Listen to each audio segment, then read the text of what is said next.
What is good? What is good? Let me see. Hold on. Let me make sure my sound is right everywhere. Let me make sure my sound is correct. Appreciate everybody for tuning in. Let's go. Sorry for starting so late, you guys. I just wanted to tap in. Just want to tap in tonight, see who's rocking with me. See if y'all wanted to catch my recap of Lil Durk on $1 million worth of game.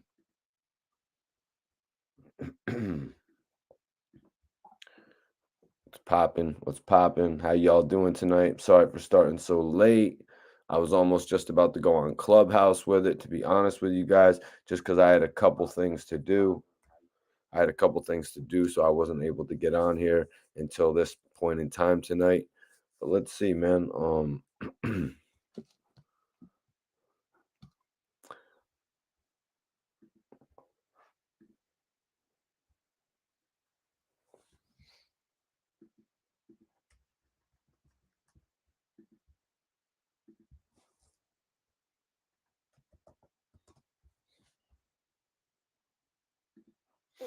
Let's see what we can do here tonight. If anybody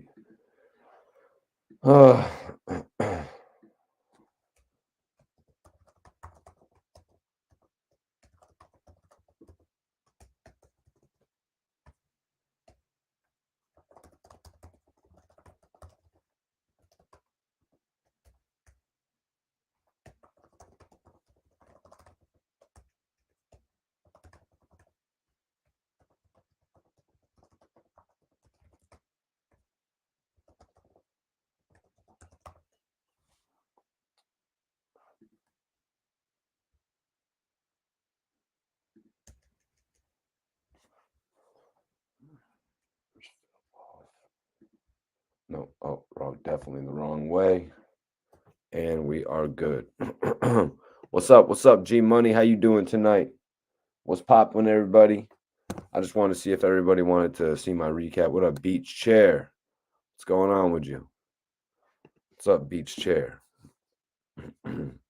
Obviously, everybody was watching the $1 million worth of game with Chief Keef, his former associate, Lil Durk. You know what I'm saying? Let's see, I'm about to roll something up.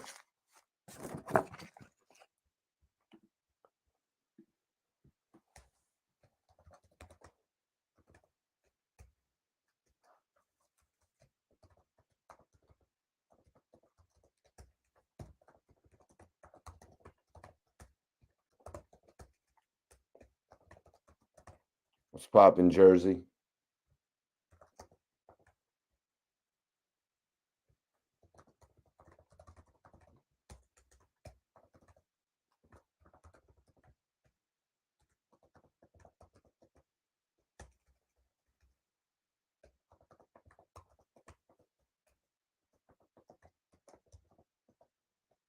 All right. Excuse me, guys. Sorry for starting so late. Wanted to see what we could do tonight in regard to me giving a review or pretty much a recap of the $1 million worth of game interview. I'm going to roll something up real quick.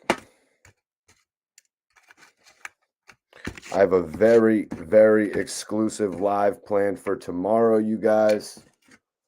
It's poppin' schizo. Very exclusive live video for y'all tomorrow. It's going to be a story that y'all want to tune in to hear. About to roll something up right now. I'm pretty sure everybody watched the Gillie Da Kid Wallo interview with Lil Durk. You know, Gillie Da Kid, such a supporter of Lil Durk. Honestly, I was waiting for this. You know what I mean? I know how big of a fan Gillie is of Lil Durk. I mean, we've seen them both send each other shout outs. You know what I'm saying? We've seen them both send each other shout outs over social media. We even saw King Von do an interview on $1 million worth of game. His last interview. So that shit was actually impressive. You know what I mean? To see $1 million worth of game take that leap and actually get Durk on there tonight. and it was a little bit different from what they usually do. I mean, because what's tonight? It's Thursday night. You know what I'm saying? They usually release on Sundays. I believe the last interview, yeah, Wallow was shedding tears, 100% Finch. I just wanted to come on here and talk about the interview, man, because it's definitely a milestone for Gillie the Kid to get this interview. We all know how big of a fan Gillie is of Wallow. Of Wallow. Yeah, we all know how big of a fan Gillie is of Lil Durk. He's really touted him as the hottest new rapper, even harder than me. You know what I mean? Gillie actually knows all the lyrics. You know what I'm saying? Gillie actually puts the joints all over his own social media and shit like that. Finch, it was actually over 70K when I was watching it. They drew over 70,000 live viewers. It just shows all what type of momentum the $1 million worth of game platform actually has. So I really wanted to come on here and talk about it tonight. There were several different parts of that interview that I wanted to speak on. Lil Durk going in on his beginnings with Def Jam. You know what I'm saying? Lil Durk pretty much explaining what went wrong with Def Jam. Lil Durk speaking on Future. You know what I mean? All different types of shit in this interview.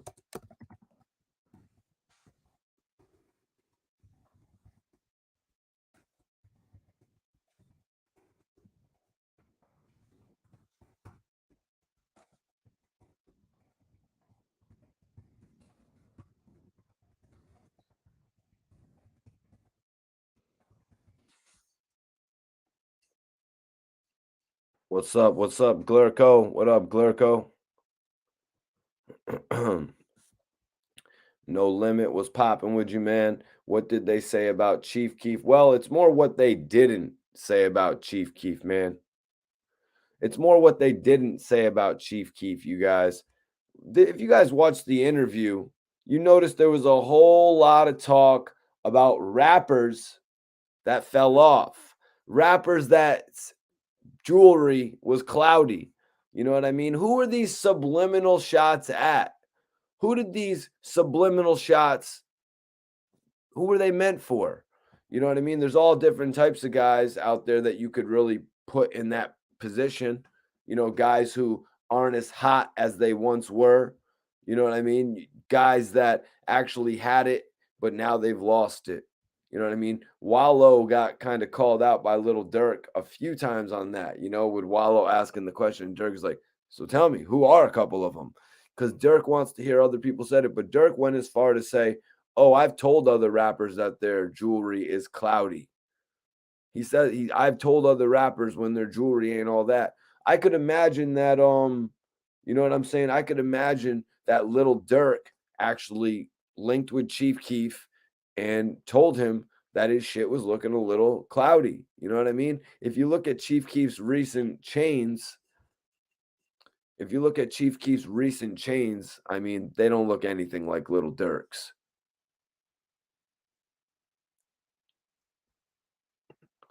Posted Ebon Films. Appreciate you for tapping in, Ebon Films.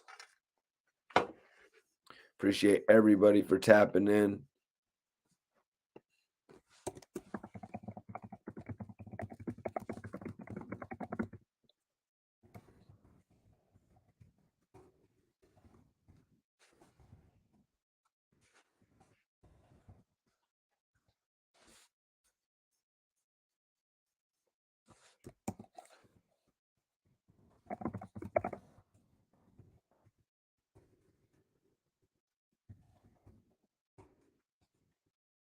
Guys, we heard some crazy shit though. I'm not gonna lie.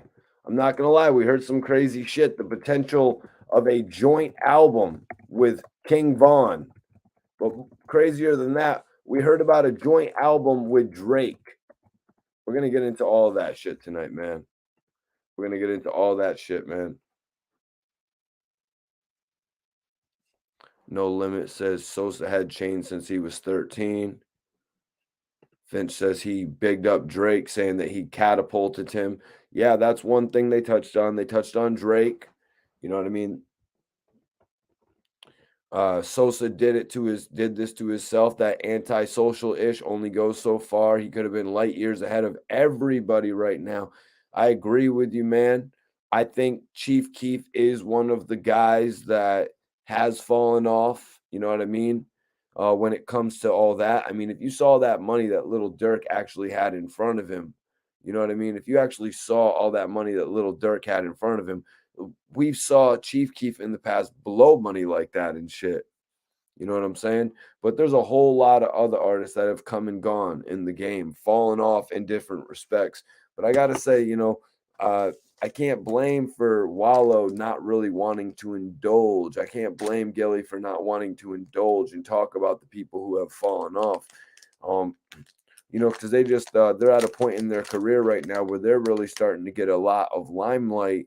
And what are they going to look like dissing other people? So I can understand it.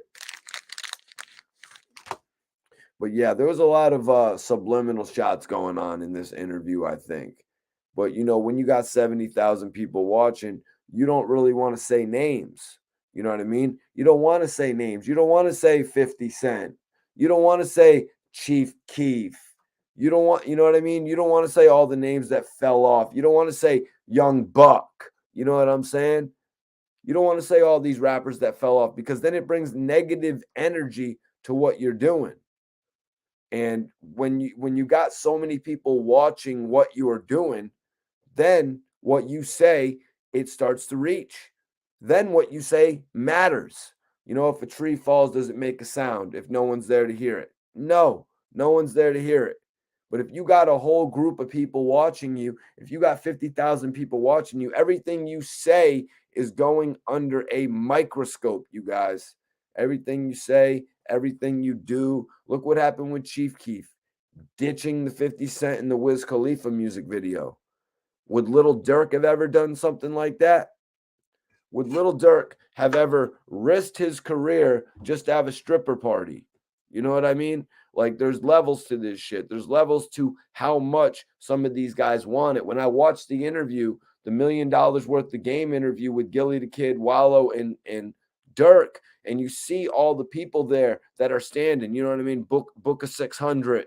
You know what I'm saying? Free Muwap. You know what I mean? All the people that should be there. You know what I'm saying? You see all the love that is in that room. And that's what made Wallo, give that speech, give that heartfelt speech, where he said some things that actually I'd never heard him spoke about before. You know what I mean? Wallo actually coming in there and speaking on the fact of what happened to his brother. You know what I mean? We all know what Dirk has been going through. We've watched it. We're all fans of Dirk. We've seen what has happened in his career from his family members, his cousin, to his best friend, you know what I'm saying? To losing his artist, to losing his brother D Thang, who he spoke on tonight so highly, spoke on the fact that his brother D Thang was actually friends with Future. You know what I'm saying? He's saying they was tight and shit like that. He even said something to the extent of Future. Future would give the game similar to what Wallo was doing on the show, trying to push the dudes in a positive light, telling them to stay out of the city. You know what I mean? Stay away from all the negative energy. Some of this game that Wallo was kicking on the show. I mean, the one bull who was there, who was making the jerseys, or not the jerseys, the sweaters.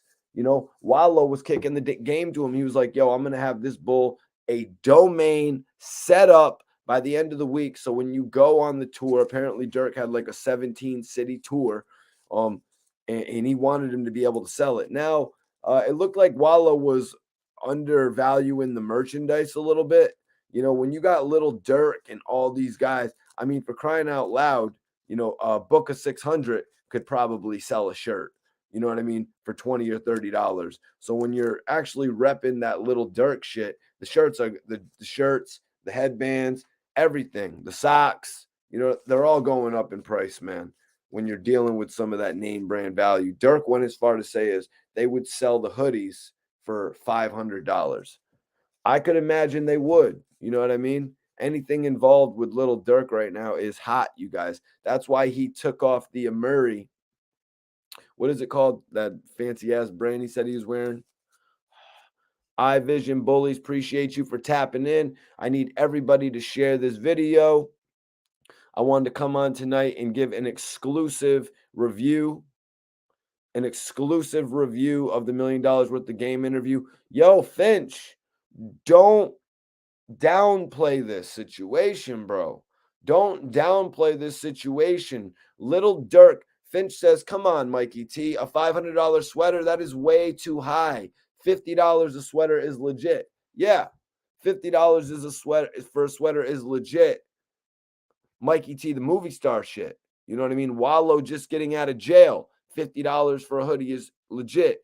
Lil Durk is birthing a designer, you guys.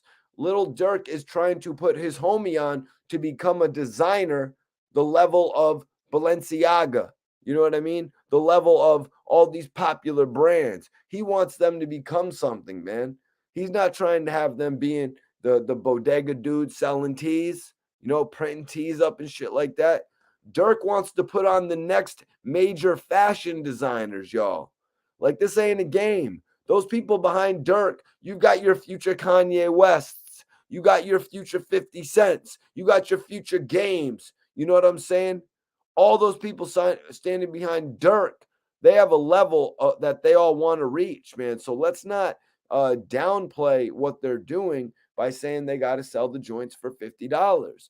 I mean, there's certain shit out there, like, you know, that these guys are selling, and it's quality material, number one, but also it's exclusive. You know what I mean? It's what it's there's only sometimes they're collector's items, some of these joints. You know what I mean? They're only issued one time. These are different things people do to make their percentages and their packages go up and shit. Yeah, YouTube hustle. Yeah, Lil Durk at this point, he's going to be putting on people that start clothing brands. He's going to be putting on people that start record labels. You know what I mean? That start all new different type of things. Everybody that's around Durk is an entrepreneur, you guys. They all have an opportunity to make something more of themselves. Yeah. Yeah, bro. And there would be 100,000 people or 50,000 people. There would be a market for the people to buy the shoe. You guys got to understand that. It's about not undervaluing your product. You know, look at some of these things that are, look at these artists selling paintings. You know what I mean? Yeah, you can sell your painting for $20, $50 a pop. You know what I mean? But we got people out there selling paintings for 700, 7,000, 70,000. You know what I'm saying? Let's just be realistic about this. Somebody that is around Lil Durk, they should, you know, have an opportunity to do anything like that. You know, all right, this is a vintage shirt. Durk actually designed this. He actually drew up the design for me, and I went and printed it out. I'm Durk's partner on this. So this is literally, you're wearing a piece of Lil Durk's art, you know? Well, Tehran, let's be real. Let's be real about this. Tehran says Lil Durk was taking shots at Sosa. Let's be real about this, because this is why I put the picture of Sosa. First of all, we all know that Sosa is really connected to Lil Durk. But I felt like in this interview, Lil Durk was actually trying to get Wallo or Gillie, when talking about the person that fell off, or people, top 3, top 5, whatever. I think he was trying to get him to say Chief Keef fell off. Because let's be honest, man, Chief Keef's career hasn't been the same since he left Interscope. Mike B says he was 100% talking about Sosa, but you got to remember, Lil Durk did not mention Chief Keef by name. Lil Durk, when asked who fell off, whose diamonds are cloudy. Now, Lil Durk said he knows a lot of rappers' diamonds are cloudy. He knows a lot of rappers' diamonds are cloudy. He, in fact, has told rappers that their diamonds are cloudy. You hear what I'm saying? But Lil Durk never mentioned Chief Keef by name. He kind of was leaving that to Wallo. He was leaving that to Gillie, you guys. Lil Durk didn't want to call Chief Keef out of his name. You know what I'm saying? He didn't want to put Chief Keef on blast in front of all these people. Now, whether it's because Chief Keef isn't really that hot right now and saying his name in front of 70,000 people will take those 70,000 people to see Chief Keef's next reaction, or whether the fact that we're wrong. It could be any of these things. We haven't seen Lil Durk really viciously go in on Chief Keef other than, I want to say, one song, and I cannot remember the title at the time. If I do remember the title, you guys, I will do a live video and I will go over the lyrics. But I appreciate everybody for tapping in. I'm Mikey T, the movie star. I wanted to come on and give a live review, a recap of Lil Durk's interview on $1 Million Worth of Game. A lot of people are talking about it right now. Gillie finally got the opportunity to interview his favorite artist. You know what I'm saying? Gillie and I actually share that. I think Gillie put Drake above Lil Durk, but that's just because that's like in similar fashion to me putting Tupac and Big at the top of my list. When I heard Gil talking about the reason that he put Drake up there, it really showed me why I do what I do when it comes to that list. And I was like, damn, so dudes do think alike when it comes to that type of shit in music. Appreciate everybody tapping in.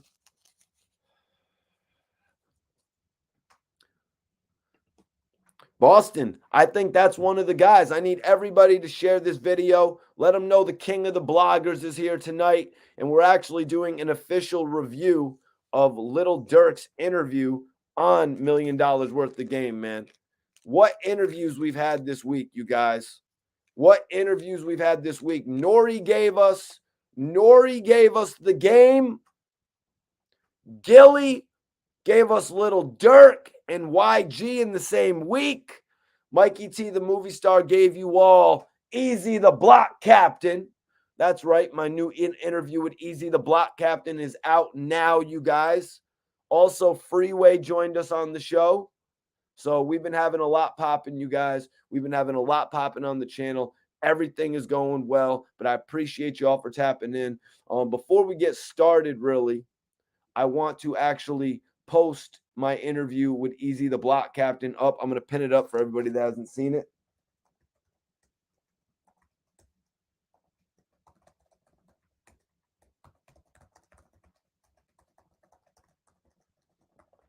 So y'all can go check that out if you haven't seen it. Joseph says, salute Sosa. Salute Sosa. Mr. For Life. We in this thing. Appreciate you tapping in, man. He must be an NWO fan. For Life. Just messing with you, man. Just messing with you. Let me see.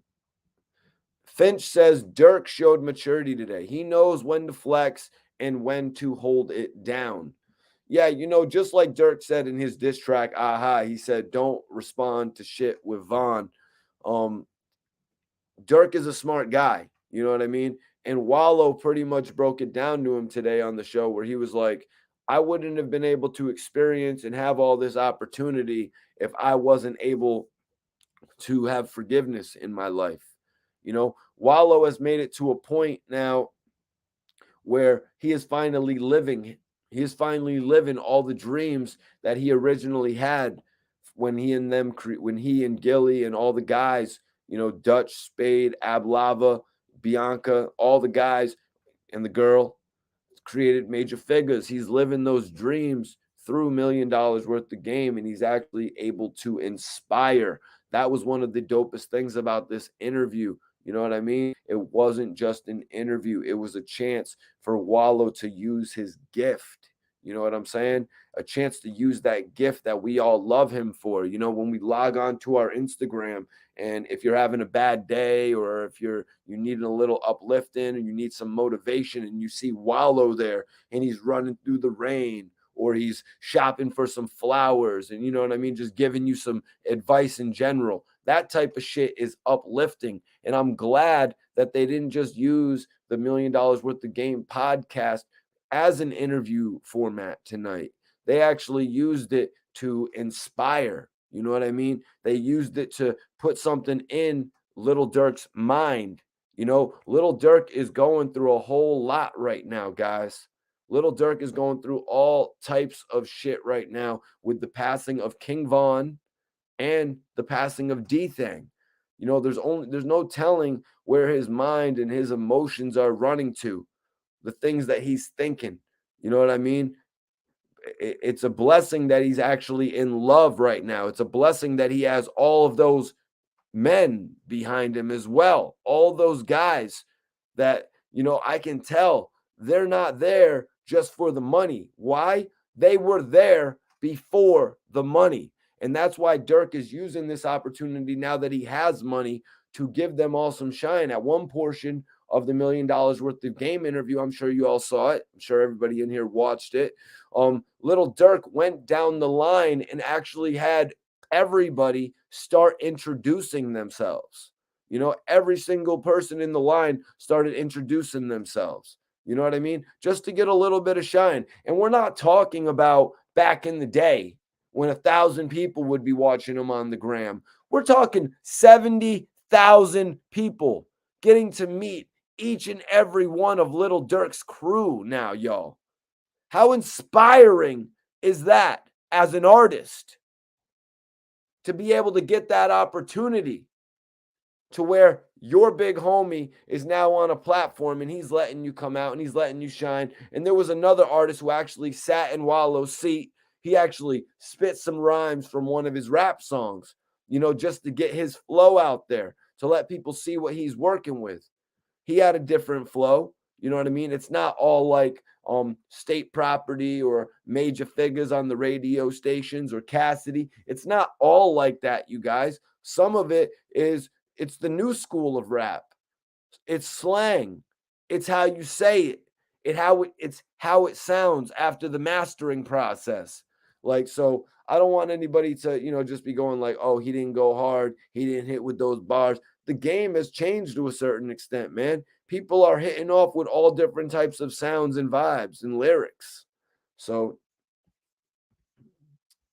but yeah, I appreciate everybody tapping in for this live review. If you haven't seen it yet, check out my interview with Easy the Block Captain. Salute to the bro Twiz as well. Major salute. Yo, live life. After what Wallo said, you know, after what Wallo said, I would not disregard his advice. You know what I mean? When you actually get to meet someone who has gone through literally the same experience that you're going through, and I haven't gone through that experience. You know, I have 3 brothers. I'm one of 4 brothers. Like I've told you all on multiple occasions, I know how strong the bond between brothers is and how far, you know, you could be pushed if something happens to your brothers. You know, I remember back in the day when I was in 4th and 5th grade, my brother was a couple grades ahead of me, and I would fight the bullies for my brother. You always want to take on your brother's problems. You know what I mean? So, but with that conversation that Wallo and Dirk had, I really hope, or I really think that got through to Dirk. You know what I mean? And Dirk realizes how much he is for this world. He has changed the world. You know, it was not written in stone that Lil Durk was going to be who he is today. Lil Durk made that happen. I remember meeting Dirk back in the day at Circle House and interviewing him when he, like how we talked about on the interview tonight. What did he say, you guys? Back in the day, he said he would rock like some True Religion, and then he would rock it with some Versace, and he kind of felt a little bit crazy, even though he probably felt a little bit cool back then. You know what I mean? The fact that he could even have that stuff. Now, being able to afford what he wants, being able to wear all the crisp clothes that he wants to wear, he realized how crazy he looked back then. And anybody just hearing it, you know, would go, yo, you was wearing Versace and True Religions, bro. I never had a pair of them $195 pair of True Religion pants. And I'm just being real. You know what I'm saying? I'm just being real of who I am. But I'm also talking in general. So I just killed 2 birds with 1 stone, if that didn't go over your head. Boston 617. But yeah, man, live life. I'm gonna have to say, if speaking with somebody like Wallow who went through the same exact experience, you know what I mean? You got to respect that, and you don't turn your back on those words, or else it's going to lead to failure, man. If you don't take the advice that somebody gives you and really give it some consideration, you're not going nowhere, man. What's the point of even having the conversation then? You know, like, just being real on that, man. I was really impressed with the conversation they had. I was impressed about a lot of the interview. The fact that they brought up Dirk's father, who was incarcerated. Back then, the Dirk told everybody that his dad was incarcerated for actually, getting caught in a car with a bunch of money in it. You know, I don't know. Can't remember. Y'all can tell me in the chat if I'm wrong. Was it $8 million? How much money did Little Dirk's pops get caught with? You know what I'm saying? Um, I can't really remember, to be honest with you, and I don't want to look it up because I don't want to take away from the live video. But I remember his pops got caught riding with a bunch of cash, and now it just must be, it's like coming full circle. You know what I'm saying? It's coming full circle because of the fact that Little Dirk could put any amount of money. A million. Okay, Boston 617. Thank you. Appreciate you, bro. Little Dirk can put a million 5 times over in his dad's pocket at this point. So that just shows you how crazy that is, man. Because I think back in the day when I first met Dirk, when Dirk first started doing interviews, I did an interview with Dirk. Vlad also did an interview with Dirk. When he spoke on his pops, man, I really didn't know if his dad was gonna come home, you know? And it just shows you that the position that Dirk got in, like, I don't know if Dirk had to use some of his money and some of his influence to get his pops out, but I'm just glad that he could make it that far in his career where he could impact that man's life because, like, we see so many people stuck in jail. Like, I remember years ago, rumors that when Max B got locked up, that 50 Cent was going to put up $4 million to get him out of jail. It just seemed like nobody else would do anything for Max B. But obviously now he's got a situation and his time has been reduced, you know? AB, what's popping, man? How you doing? AB said Dirk is still mad that Chief Keef didn't bond him out because they said he was being disloyal. I don't really know about that, to be honest with you.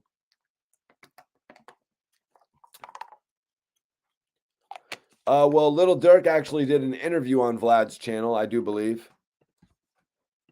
way back in the day.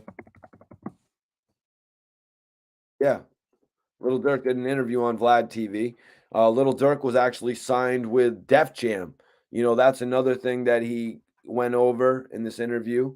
He went over the fact that he was signed to Def Jam Records. But before we get into that, I just wanted to bring up how, Wallow was talking about the fact that a lot of people don't get to live with their daddy. You know what I mean? Little Dirk, very happy about the fact that he is able to have both his mother and his father back at this point in his life. Dirk is a little bit older, so it's just, it's kind of, it shows you how it's good to hear him say that type of shit. You know what I mean? Because he's not like every other dude out there who just has to be so hardened to the point where they can't talk about his feelings for his family members. Dirk is still a young dude, man. Dirk is still a young dude, but he is way beyond his years. You know what I mean? He has wisdom beyond his years when it comes to this shit.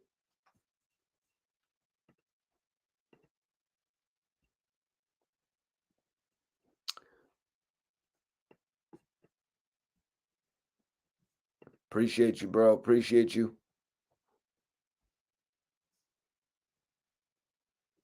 The gravy, the gravy show says Dirk has always been a real one. Yeah, man. Dirk was real enough to give me an interview back in the day, you guys. This is right when he came down to Miami. This is right when he came down to Miami and he was working the song called This Ain't What You Want. I don't know what other bloggers out there have actually had a chance to interview Little Dirk. You know what I mean? But if you haven't, I don't necessarily know, like why you're giving your insight on it, just to be 100% honest, because a lot of the times I think bloggers talking about rappers, it's like you don't really know about the rapper. Have you ever really sat with the guy? Have you ever really had an opportunity to pick his brain and ask him about how he got into the game and shit like that? So I had an opportunity to sit with Dirk, and that's one of the reasons that I've been following his career, closely, really intricately, from the albums that he released with Def Jam to when he left Def Jam, and it really started to make a wave for himself again. And he actually talked about Def Jam in this interview about how they wanted him to take a pop route, about how they wanted him to kind of expand on the sound. I mean, when Chief Keef blew up, you know, when Chief Keef blew up, he had I Don't Like, but he also had Love Sosa.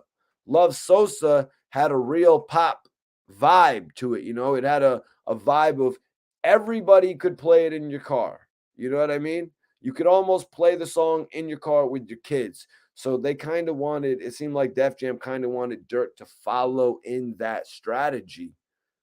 Dirk eventually um Dirk eventually went on to release the song with Jeremiah, the lead single with Jeremiah, and it was on the album called Remember My Name, which I did like. I liked the album Remember My Name. It was Dirk's first album. It moved 100 and no, excuse me. It moved 27,000 units first week, the same amount of units that King Von's debut album moved, oddly. You know what I'm saying? How crazy is that? They moved the same amount of units on their first album. I want to know though, what was that? What was that song with Lil Durk and Jeremiah called, you guys? Like Me. Oh, it's called Like Me. Like Me. Like Me. Yeah. My man Dylan says, bro, you look similar to the vlogger named Harold Bald. But yeah, Dirk's a GOAT. Been in the game a long time and is bigger than ever now. And a couple other things that Dirk said in this interview really, really sparked my interest, especially when Wallo asked him about who he would do a joint project with. He asked for two. Wallo actually asked for two people that Lil Durk would do a joint interview with, you guys, or interview. Thinking about my job now. A joint album. That's Dirk's job. So Dirk said, he did say Pooh Shiesty. Free Pooh Shiesty, man. Hopefully Pooh Shiesty does not catch so many years. I'm really hoping he catches 4 or less. You know what I mean? I'm hoping he doesn't get that 8 years that they're talking about. But more interesting than that, Lil Durk confirmed that he had a joint album with King Von. So not only are we going to get this new King Von album, but more than likely, maybe the end of the year, you guys, we could possibly get the Lil Durk and King Von joint album. Is it going to be called Twins? I don't know. All I know is that I'm looking forward to it, man. I'm looking forward to everything that Lil Durk is doing, because he also said, you guys, that he had 6 records recorded with Drake. Lil Durk has 6 new records with Drake. He has a joint album with King Von. Like, come on, Lil Durk is working harder than ever. Lil Durk is working harder than ever right now. Now, no mention from what I heard of NBA Youngboy on this interview. No mention of NBA Youngboy. Obviously, $1 million worth of game is going to steer away from the beef. They're not trying to promote that shit. You know what I'm saying? They're not trying to promote that shit. We heard what Wallo was on there to tell Lil Durk, you guys. Wallo was on there to tell Lil Durk to take the right path, man. Let's see. AB says Lil Wayne and Lil Durk. Is that my guy, AB? Is that my dude, AB? Hassan Campbell's bro? I'm tired of NBA Youngboy D riders. Yo, Dylan, NBA Youngboy has a shitload of fans. And when the people come into the live, I don't really try to just be taking one side. You know what I mean? That's nothing I ever try to do, even though I've had the opportunity to interview Dirk, and I have not had the chance to interview NBA YoungBoy. You know what I'm saying? I always try to keep it fair when it comes to shit like that, unless it's just obvious that one person is trash and the other person is treasure. You know what I mean? Unless it comes to that, I'm usually trying to keep it fair. Like, you haven't heard me come on here and lie about the record sales, even though NBA YoungBoy is doing amazing when it comes to sales. But if something happens like what just happened with NBA YoungBoy and the baby coming out and doing 30,000 units, we're going to talk about it, man, because that was a failed effort. That was a failed effort. I mean, unless the album just continuously does 30,000, 30, 20,000, 18,000, you know what I mean? It seems like that album is going to come and go and not be remembered like the Little Baby album with Lil Durk.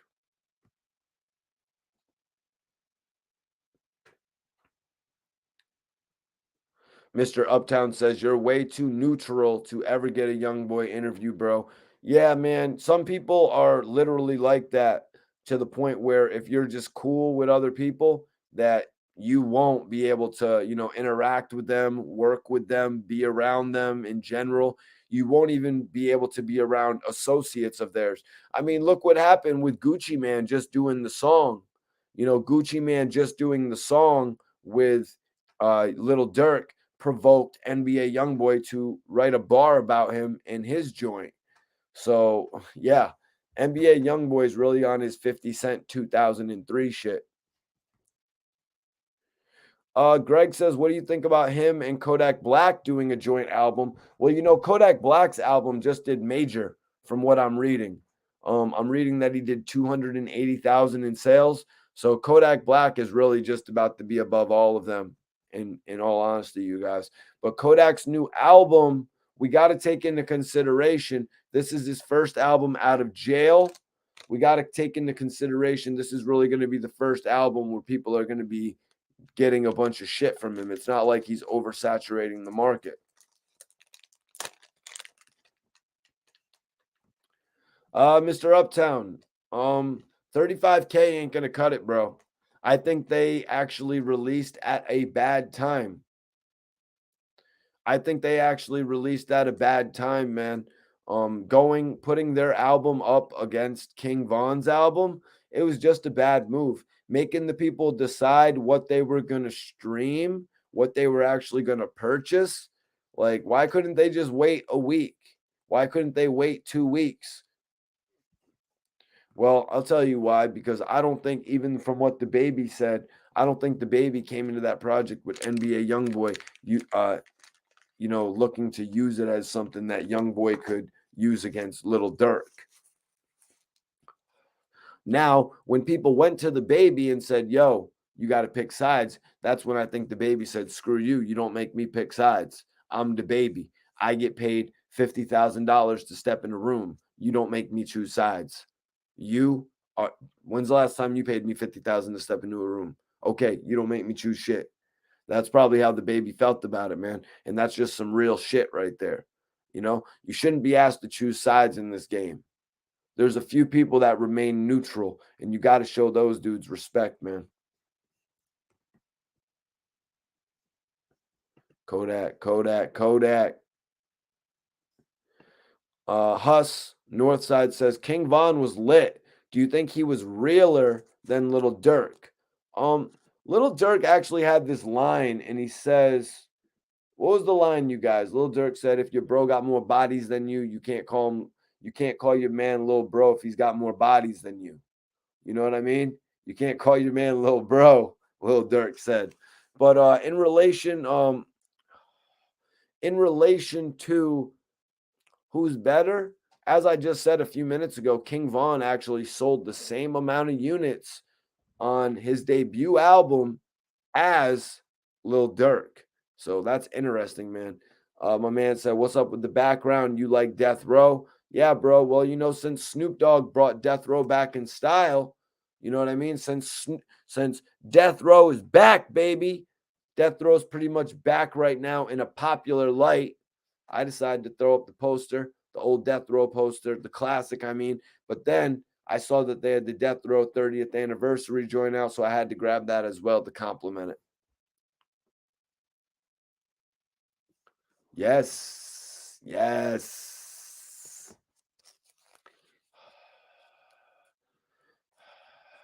Bobby Scott. Oh yeah, I think I actually did see what the features were. Let me check that out real quick. I think I actually did see the features on that. Let me see what we got here. He's got Future on Petty 2. He's got Gunna on What Happened to Virgil. And he's got Summer Walker on Difference Is and Morgan Wallen on Broadway Girls. So I really don't know who a couple of those people are. Summer Walker I've heard of, obviously. Summer Walker I heard of, obviously, but Morgan Wallen I haven't heard of. I got that Bel Air Blue, you guys. You know, I'm waiting for that official Bel Air Blue endorsement. Soon as Bel Air comes and picks me up, y'all, I'm going to be that official Bel Air blogger, baby. Then we'll be popping bottles of this every single night on the show. You heard? You heard? You heard? That's that Bel Air Blue, baby. You know how we do. But the Bel Air Blue is not nasty, bro. Just give me a second to roll up, you guys. And let me even make sure I got a lighter on deck. God damn.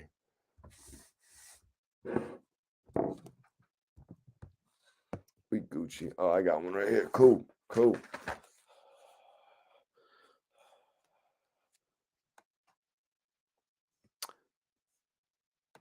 But let me see, man. I want to get into this. I want to get into this, man. I want to get into when Lil Durk spoke on Def Jam dropping him. Lil Durk actually put out a second album with Def Jam. It was called Lil Durk Two Times. That album actually sold really, really bad. You know what I mean? Like in comparison to Remember My Name, it sold it actually sold really bad, man. Like the album sold, I want to say 12 or 13,000 copies first week. The album actually did triple C's numbers, y'all. So I just think at that point, Def Jam realized the signing of Lil Durk maybe wasn't in their best interest. You know, I don't really know too much about Durk's contract. You know, I thought it was a little bit odd that Lil Durk actually was entertaining a deal with the Coke Boys while he was signed to Def Jam. You know, but I guess that was more of a cosign because Chief Keef actually did the same thing when he was signed to, when he was signed to Interscope. Chief Keef entertained the idea of signing with 1017, which I totally didn't understand. You know what I mean? Bobby Scott says Smirk going to do over 150. His fan base is crazy now.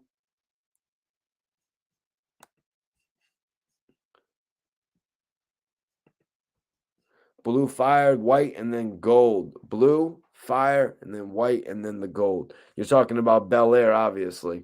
Don't worry, man. When we get that official Bel Air endorsement, I'll have the Bel Air everywhere in the room. We'll be sipping Bel Air every night. But we'll see what happens with it, man. I don't think they got any bloggers endorsing Bel Air right now. So I want to be the first official blogger endorsing Bel Air. And I ain't going to stop until I get it, man.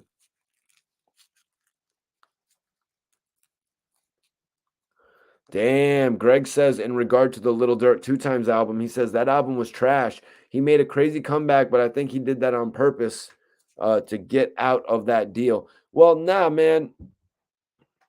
Nah, man. I don't think it was more so like that. I don't think he was trying to get out of the deal. I just think the deal didn't understand him. You know what I mean? I just don't think the record label really understood how to market him.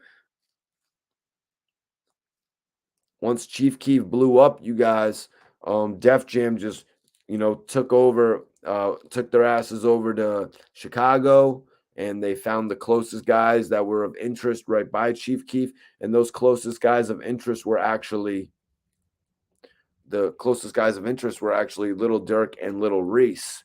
Those were the two big guys. Fredo was actually included in Chief Keef's deal. I believe I read somewhere he got like 40 bands, which doesn't really sound all that much when it comes to Chief Keef signing a $6 million deal. But maybe I'm a little bit off on those numbers. But there was mad paperwork that dropped back in the day about Chief Keef's contract when he first signed. I don't know if y'all would remember it or not.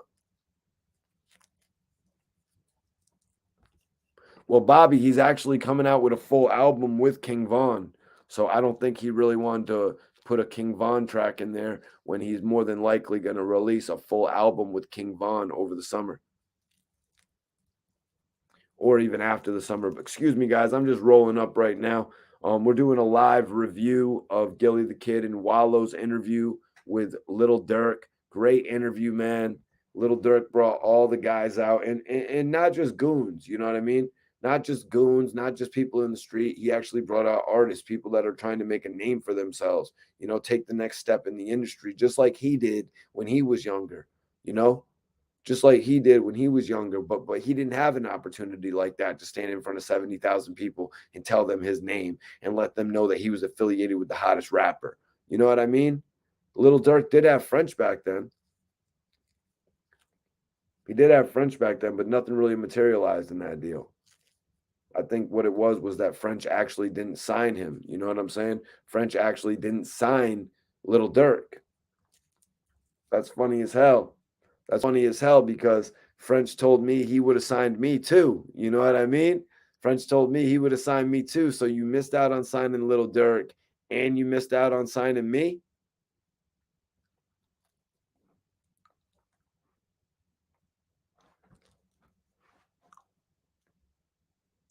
I should put that up as the let's do it in the poll.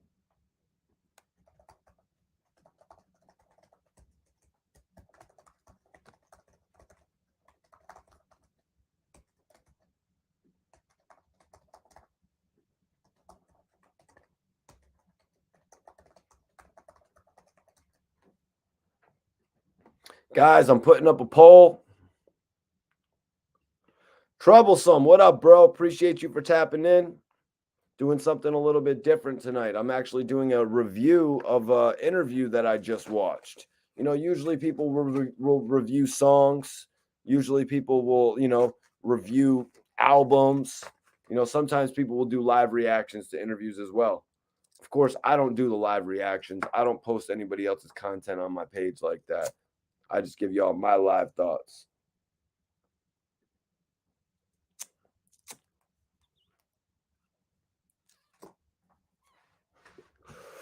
The 7220 album is out. It's out now. Lil Durk's new album is out. That's what's up. Good to hear that Durk's new album's out. I'm looking forward to see what it does in record sales. But now let's get into Lil Durk talking about not the Coke Boys, but Def Jam.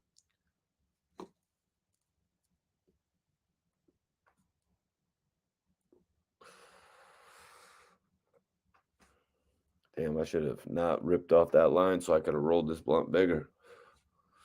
But yeah, we got to get into it, man. We got to get into this shit. So Lil Durk said, when Def Jam dropped me, Joey IE had an option to pick me up. What label? Hold on 1 second. Just lost my sound. Sorry about that. Just lost my sound, I think.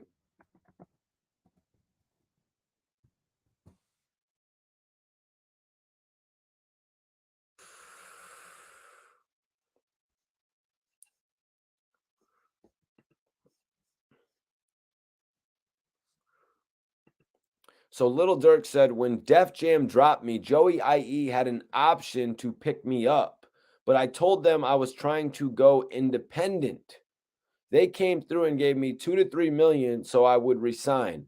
People talking about me on the internet like he is broke. From there, it's been up.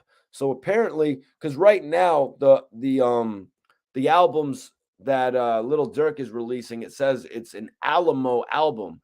And Alamo is actually a label that has been associated with Gucci Man. A couple artists signed over at Alamo. Damn right, Cookie. Sue Surf is next. I've actually interviewed Sue Surf on a few occasions. Thinking about doing a watch along for my Sue Surf interview, though. Straight to the bone. Appreciate you for tapping in, bro. Major salute. And you're smoking on that wedding cake. Sounds good, man. Sounds good, bro. So Lil Durk said that he was given $2 to $3 million little funny he doesn't remember if it was $2 or $3 million. You would kind of think you would remember. I'm telling you, if I got a $2 or $3 million deal, I wouldn't just say it's $2 or $3 million. I'm pretty sure I would know how much it was for. I mean, unless it was for $2.9 million or something like that. But Durk was heavily considering going independent after his run on, you know, Def Jam, which is crazy to think that a label like Def Jam would push you to independence. You know what I mean? After being on the label that was run by Jay-Z, a label that is so iconic. You know what I'm saying? It's hard to believe that an artist getting off that label would just want to run for the hills of independence, especially with the fact that Lil Durk did not get his name out there the way that he should have. Lil Durk started making a major buzz after he left Def Jam. Because that's like what he says right there. After he got that money, it was all the way up from him. Gillie said some funny ass shit in this interview too, you guys. Gillie said some funny ass shit. I didn't know where he was going with this, and Gillie's like, Durk, I just gotta tell you this. Durk, if we ever get on that court, I will barbecue bake you. Durk was like, I'm gonna F you up. Durk wasn't playing. I guess Durk can ball.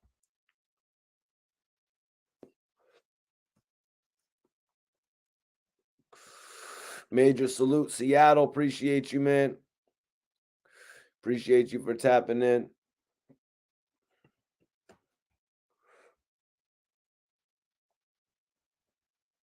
Troublesome.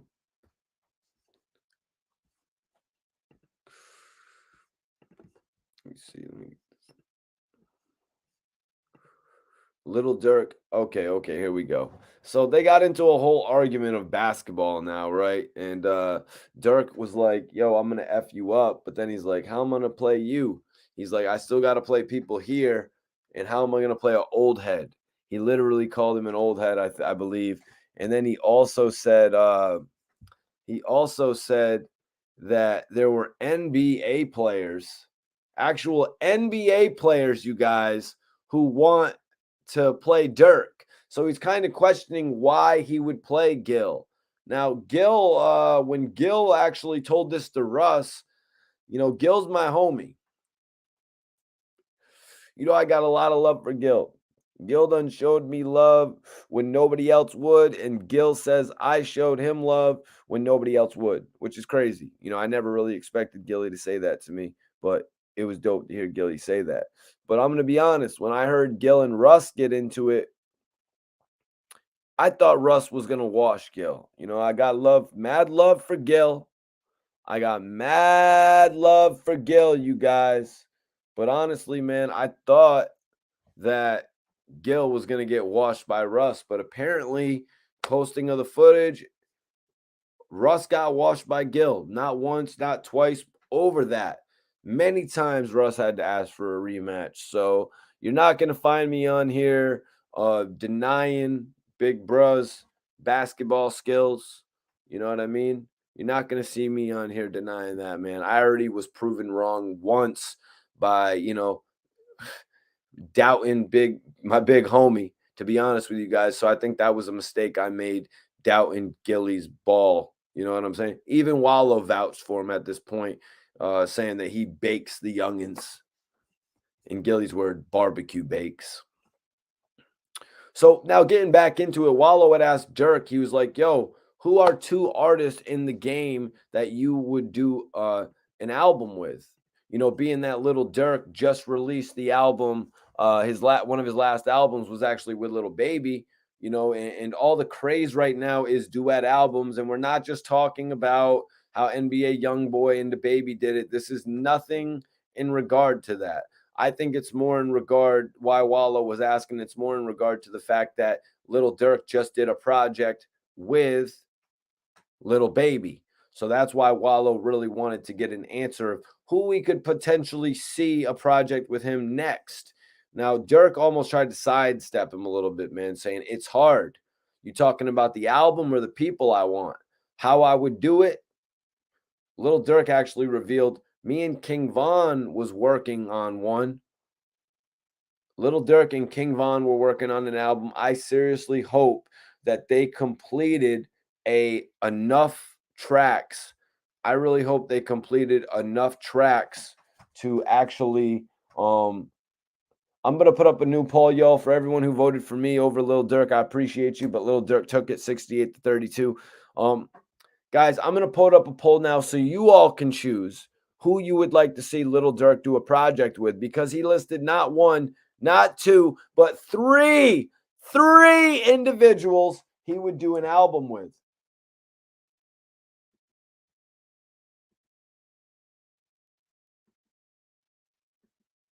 Salute my brother Iceberg. Damn. Iceberg says French should have signed Mikey T dead ass. He could have continued the whole Cocaine City DVD and eventually converted to YouTube. Yeah, 100%, man. It was just mad. It was like surreal. You know what I mean? Being on the phone with French, and not just being on the phone with French, you know what I mean? Because we had spoken the past before, but it was surreal hearing French say that he would have signed me at one point. You know what I mean? Because I was like, damn, that means I was really on dude's radar like that. But I want to know, who do y'all think?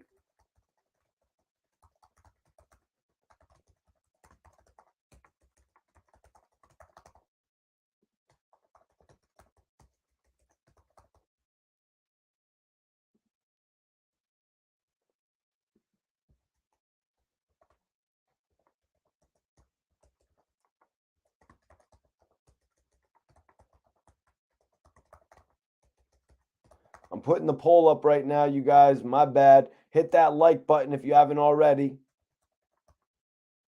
Hit that like button, y'all, if y'all want to show a little support to the channel. It helps the algorithm and shit like that. You know what I'm saying? But I'm putting up the next poll in the chat because I want to know what everybody thinks since we're talking about it right now. Yo, Raheem the gentleman. When am I coming back to Glockaware Radio? Anytime I'm asked, bro. Anytime I'm asked. You know what I'm saying? Anytime I'm asked, I'll definitely come back to Glockaware Radio. What's popping with you, though, Raheem? What you up to tonight, man? If anybody wants to tap in and share their thoughts on the $1 million worth of game interview with Little Durk, tap in right now. I'm going to give anybody an open slot. Just make sure that you have no music in the background, silent background. And if you want to come in and tap in tonight, Raheem, anybody, hit that link. Just make sure you got a silent, and just make sure you've seen the interview as well. But let's go to the poll, you guys. I want to go to the poll because I want to know. I'm not Joe, you guys. I'm not Joe, but I want to know, who do you think Little Durk should do his next? Who should Little Durk's next album be with? Should it be the King Von joint album that he may or may not have enough cuts to do? Because also Little Durk said, so let me bring the statement up. He's like, I would do it. Me and King Von was working on one. I would do one with Pooh Shiesty. And Little Durk also revealed that he has 6 songs with Drake. Now, before we get in more of that, I want to know, what do you guys think, man? Would you rather see the album he had been working on with Pooh Shiesty come out first? That's right.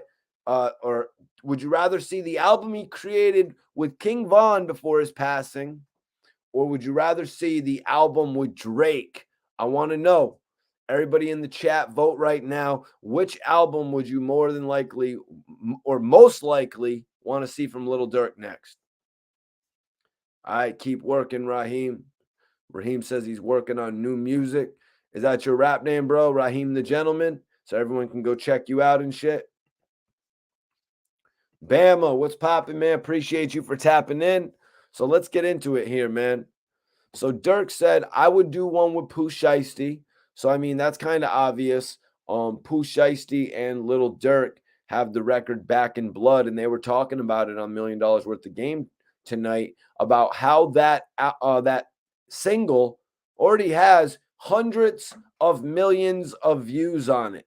That single took off, and I think without a doubt, the two of them would have collaborated on a project, and that probably would have been the next one had King Von not been taken, had Pooh Shiesty not got locked up, and of course, it would have happened after the Little Baby album. But I got a feeling out of the three, that would have been the one to most likely happen next. Now, King Von and Little Durk, they were obviously always working together, trying to build out something classic, take their efforts from mixtapes and turn it into something that they could sell. You know what I'm saying? So that's something that was always going to be there. But Little Durk revealed that he had 6 songs with Drake, you guys.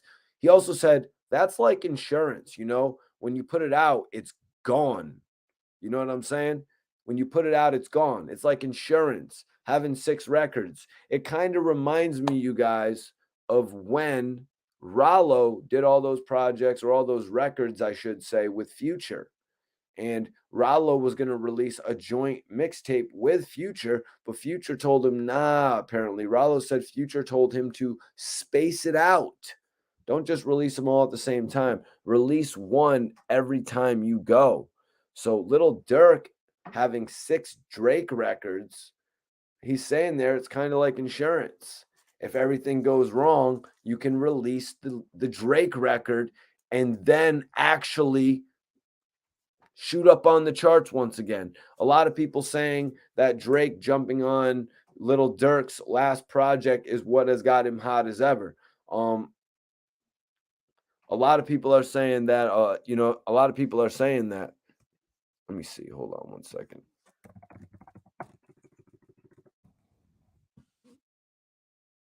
One second, you guys. Just give me 1 second. Hit that like button if you support the channel. If you guys support the channel, hit that like button, y'all. Appreciate all the support we get, man. Appreciate all the love on the channel. Hit that like button, though, if you have not already. Hit that shit right now, man. Show some love. Definitely appreciate everybody tapping in tonight. I know I came on a little bit late. But you know what? Y'all showed up, man. You showed up and we're showing out, man. Definitely appreciate y'all for tuning in with me, man. Got some shit to talk about tonight because that was one hell of an interview. I got to say it was Gillie Da Kid's best interview yet when it comes to, the popularity level. You know what I mean? 70,000 people were tuned into this exclusive interview, you guys. That's why I'm saying it's his most impressive interview to date. Plus, they just kept it real. Like I said earlier, they didn't keep it down to being a standard interview. Wallo was able to get his points off, points that he should be addressing with the new talent in the new talent in the game. Because a lot of people would be like, yo, you done got this far, and now you're not even being the same guy that we all remember. You know what I'm saying? You got this far, and now you're not even that same guy, you know what I mean, who was running around in the streets talking about you got to live for more than today. You know what I mean? So Wallo kept it 100% real when it came to his character, The show was a major success tonight, man. I think they got a whole lot of traction, even running on a date that wasn't, necessarily supposed to be the day that they went. They usually drop on Sundays. You know what I mean? $1 million worth of game usually airs on a Sunday. So for them to air on a Thursday, it just showed a lot. And I looked at some of the comments, you guys. I looked at some of the comments, and it was like, yo, I've been looking for this interview for the last month. I've been looking for this interview I've been waiting for this interview all month. So it just shows you the anticipation level that was actually there for the interview, man. Very impressive what they have done on $1 million worth of game, I must say. Yo, Raheem the gentleman. Appreciate you, man. Appreciate you, Raheem, for the $1 donation. That shit's love, bro. Anybody wants to donate to the channel, you can also send in a question when you donate. All that shit is really appreciated, man. Appreciate everybody that's just tapping in general tonight. Let me get back to the topic though, because I just had to switch out some shit in the, you know what I mean? I just had to switch out some shit. Lone Wolf TV said it was a dope interview.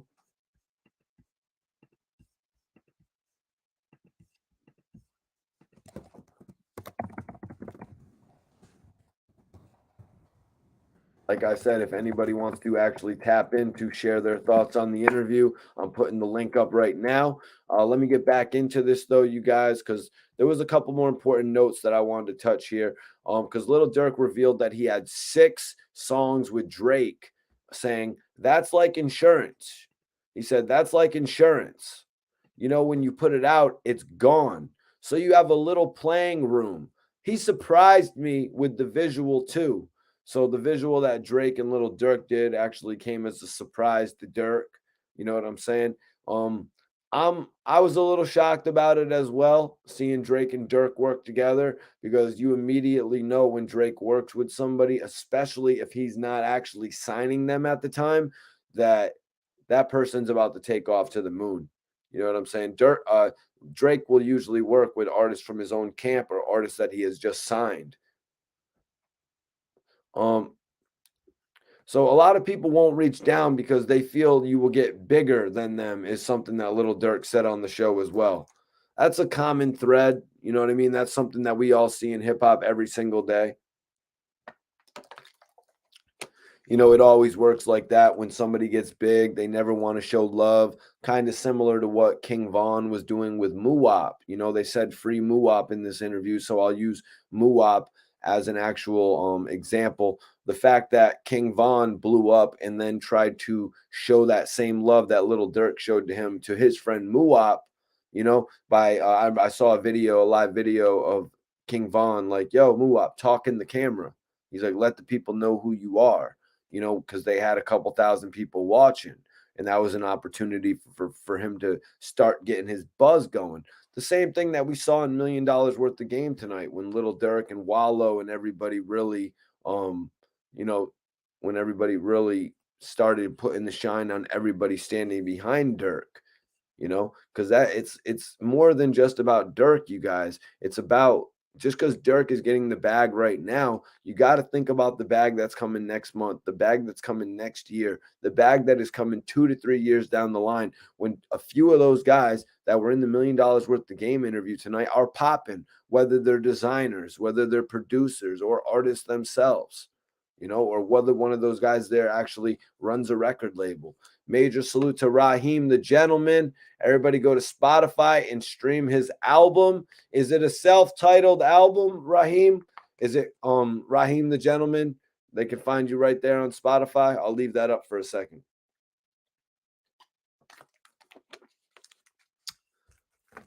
Wallo asked, who gave you the most game? Who gave Little Durk the most game? First, I'm going to ask the chat. Did you guys watch the interview? Who did Wallo get the answer from Little Durk to be? Who did Little Durk say inspired him or gave him the most game? There was two people, y'all. There was two people. Wow, Drake is winning right now.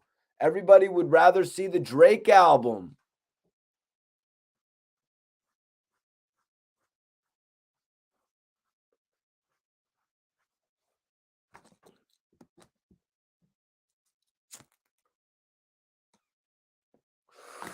Yep.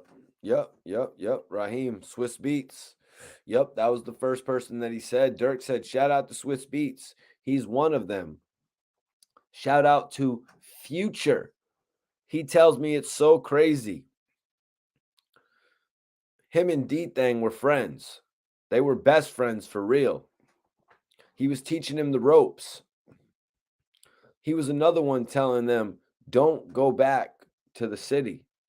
Like I said a little bit earlier, you know, Future was giving them some similar game to that Wallo was giving them, you know, just because he sees all the tremendous potential that these guys have as artists and how easily it's thrown away just because of bad decisions or, you know, jumping in the wrong car, being afraid to jump out of a car because you're going to get criticized about it, like Cuba Gooding Jr. You know what I mean?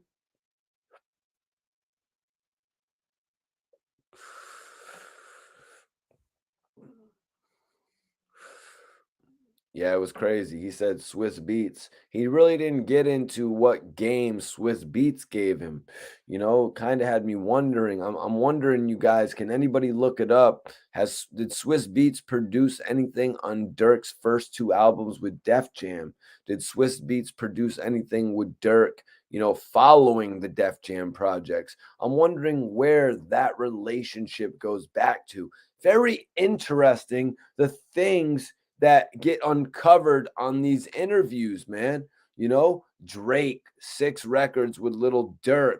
I mean, we had heard in the past about Gucci Man and Drake possibly releasing a duet album. I remember that news. I think it was going to be called the Sixers or something like that. But that's crazy. Y'all can vote right now. Who should Lil Durk drop his next album with it? Should it be the King Von duet album he said that they were recording? Should it be an album with Pooh Shiesty, since their record Back in Blood was such a big hit? And let me just say, I'm glad I came on live to talk to you guys tonight, even if it was to just review an interview. Sometimes I'm going to come on here and review some weed strains. These rappers, right? All these rappers got the bud, right? Wiz, you got bud. You got that KK Wiz. Ricky Rose, you got that pink rose. And I'm not rapping here, you guys. I'm going to try all the rappers' buds. Corrupt, Young Gotti, what you got over there? You got that Moon Rock, brother? Let's get it, man. Let's do a West Coast edition. I'm about to start reviewing all these rappers' weeds too, man. We're going to go from reviewing the music, the interviews, to the weed. We're about to see what y'all is really smoking on. I don't know. I haven't smoked it, Goonfort 941. I haven't smoked it, so I can't really say. But what an interview on $1 Million Worth of Game with Gillie Da Kid and Wallo. You know what I mean? We saw them reach so many different, topics, so many different levels in this interview, from comedy to you know what I mean, to drama, to the nature of Wallo breaking down. You know what I mean? We got to see this interview take a lot of turns that you don't normally see in interviews, especially Lil Durk interviews. A lot of people in the chat were saying Durk doesn't really do that many interviews. You know what I mean? So I got to say, it was a blessing for me to get an interview with him in the past, when I got the chance to link with him at Circle House Studios and shit.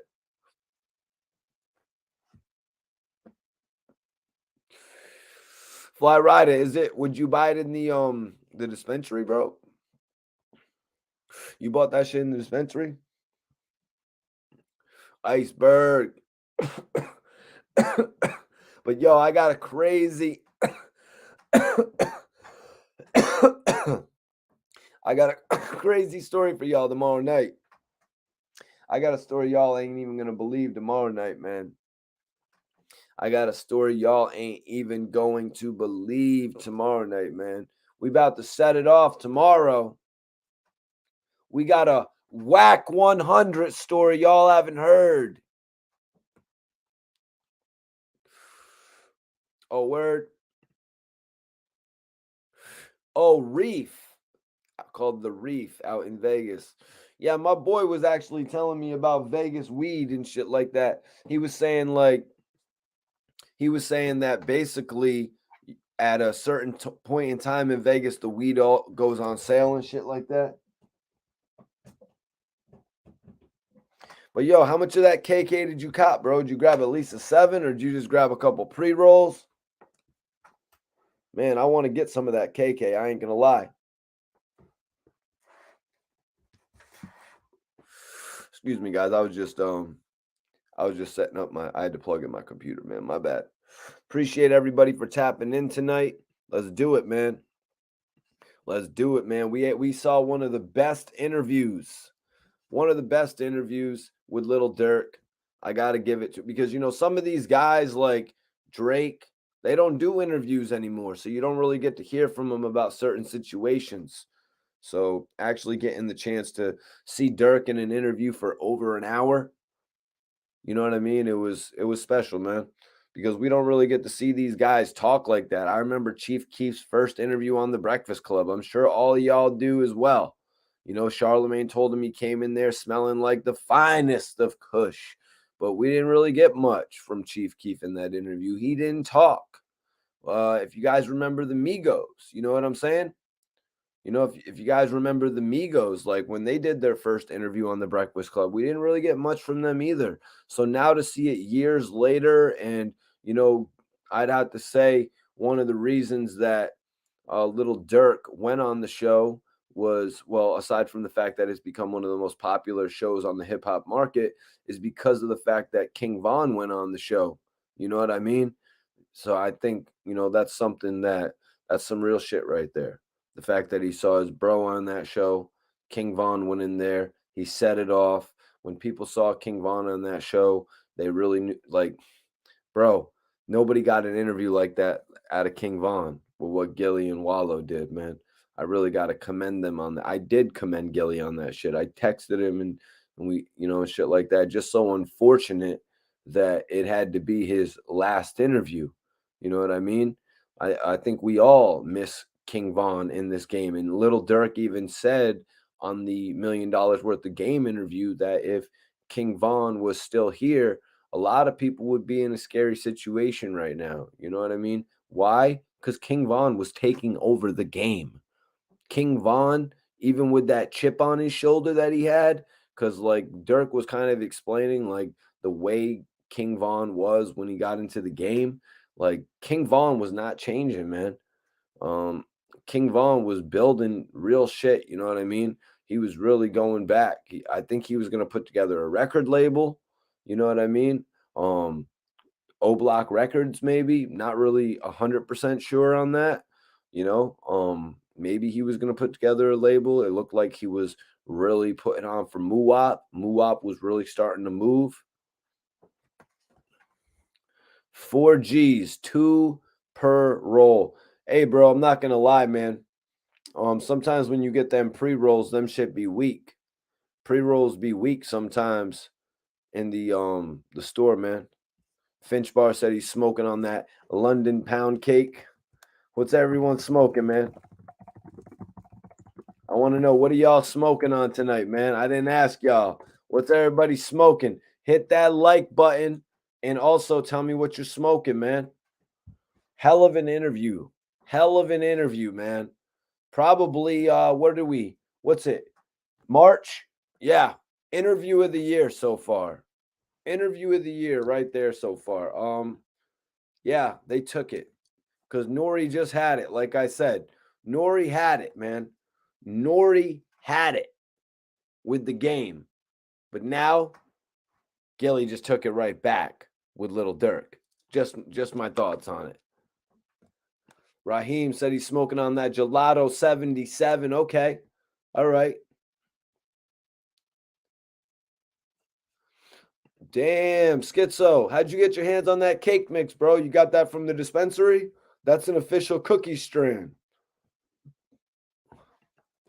I love me some cake mix. I don't know, bro. Shit seems to be going pretty good.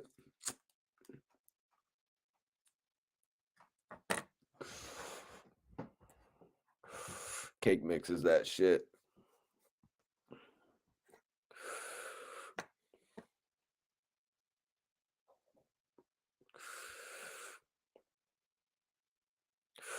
Well, Finch, I was actually addressing that a little bit earlier, bro.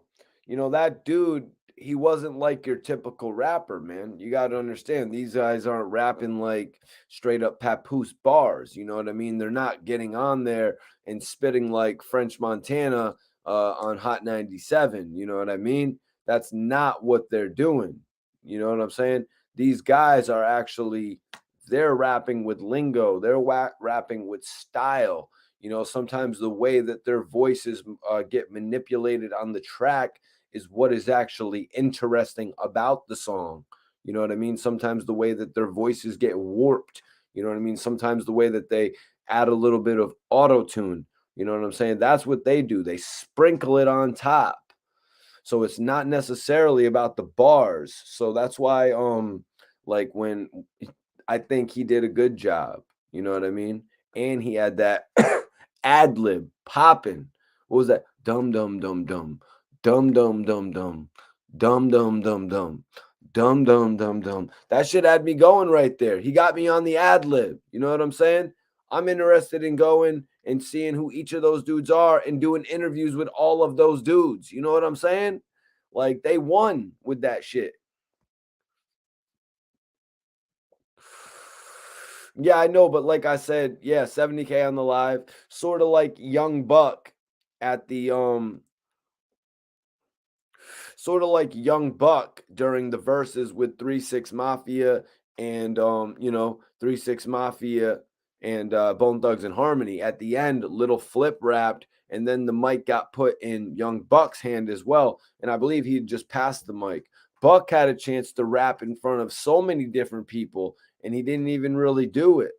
Um, did he rap or did he rap and it was just crap? I can't remember because he had a major opportunity to impress everybody and show us the old Young Buck. They gave him like he could have had 2 or 3 minutes to rap. But yo, what I'm saying, Finch, is like the way that they rap isn't necessarily like the way Little Durk raps is not like the way Papoose raps. You know what I mean? But my bad, I missed a couple things of what people is smoking. I was asking everybody what y'all was smoking on. Fly Rider says he's on that pink runts. Pink runts is dope. White runts, regular runts. Those are the runts that I've had. My boy was telling me he had black runts. I must have some of this bud I have right now is like it's like dark, dark, dark purple. I don't know if you'll be able to see it, but I don't even know if I even chose the right bud. But a bunch of the buds I got were dark purple. I don't really be liking dark purple buds. I'm on that gelato too. Yeah, gelato's dope. I like gelato. San Fernando Valley OG. Yeah, I heard of that. Smalls, what's popping with you, bro? Appreciate you tapping in tonight.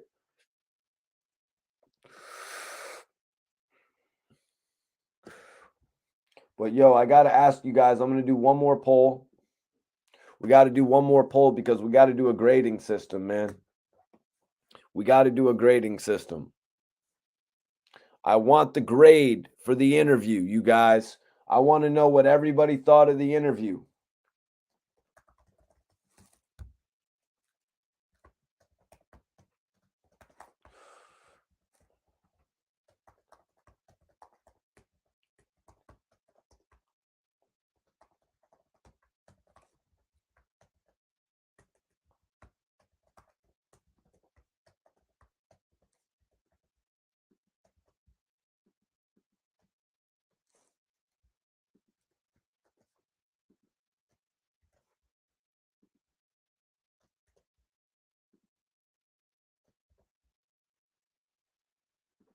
All right, y'all. I want you guys to grade it. Yo, Rich the Plug, what's poppin', man? Did you get an opportunity to see the Gillie Da Kid and Wallo interview with Lil Durk on $1 million worth of game? Right now, I want to know what was everybody's grade for the Gillie Da Kid and Wallo interview on with Lil Durk on $1 million worth of game. I was actually given a review tonight, Rich. What do you guys grade it? A plus, A, B, or a C? Joe, this is Mikey T, the movie star, and tonight I'm doing a live recap of Gillie Da Kid and Wallo's interview with Lil Durk on $1 million worth of game. Now, if you don't know me, I've been doing interviews since 2009. Some of my interviews, most notable interviews, include, Freaky Zeke, Jim Jones, Vado, you know what I'm saying? Max B. I've interviewed some of the best, man. AZ from New York. You know what I'm saying? Appreciate you, bro. Oh, you seen a few clips of the interview? Well, you got to go check out the full thing. Also, a lot of other people, man. Okay, we're getting some A pluses. Yeah, Schizo, you know, man, we've been lit for the last few days, bro. You want to know why? Because it's consistency, man. We're on here consistently. People want to tap in, people want to engage, people want to be heard. You know what I'm saying? That's what we do on this channel. A lot of the other guys, they might not engage so much. You know what I'm saying? They might not interact. We're doing new things, man. Aside from just talking to the people, we're getting your opinions in these polls, different type of shit. Raheem, I appreciate you for subscribing, my dude. Major salute. If anybody in here has not subscribed to the channel yet, make sure you do that and hit the notification bell so you don't miss any of these live videos, because this is live interaction at its best with one of hip hop's best podcasters. Fred Rostar called me one of the original pioneers of this shit. Thank you, Fredro. Hearing that shit from a guy who came in, Onyx, you know what I'm saying? Legendary Onyx broke down the doors for so many people in this game. But I want y'all to vote because I want to know, on a grade scale, A plus, A, B, or C, what do you grade $1 million worth of game tonight with Lil Durk? I just want to know. I got to know, y'all. In the chat, hit that button, man.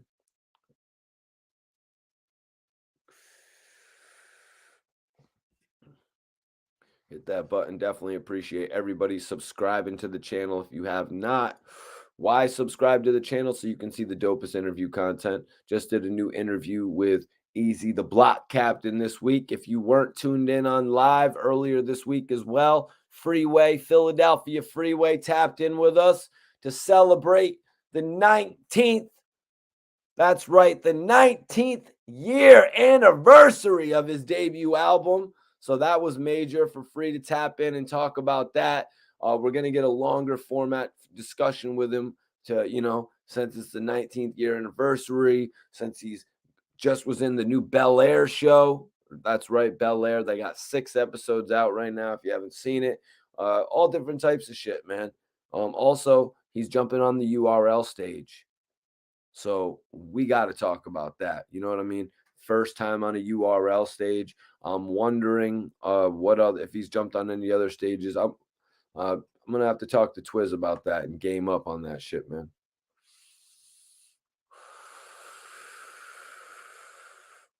Who's Vince Carter, bro? Who's Vince Carter, man? Vince Carter ain't got shit on me. King Kong ain't got shit on me. Yo, Rafael Vasquez, I appreciate you for subscribing, bro. That's some real shit, man. Appreciate the subscribers. And I appreciate everybody tuning into the live videos. And I hope y'all kind of enjoyed that Denzel Washington skit I just did. I'ma put cases on all you bitches.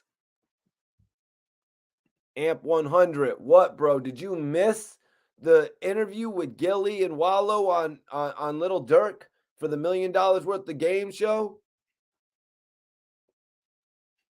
Come on, man. You missed that? But listen, y'all. If you're on Instagram, I'm gonna give y'all the immediate follow back.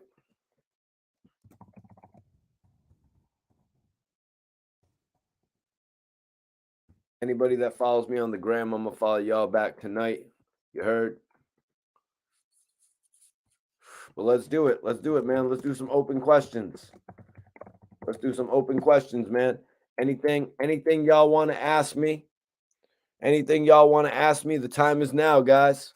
The time is now. Y'all can ask me anything that you want to ask me.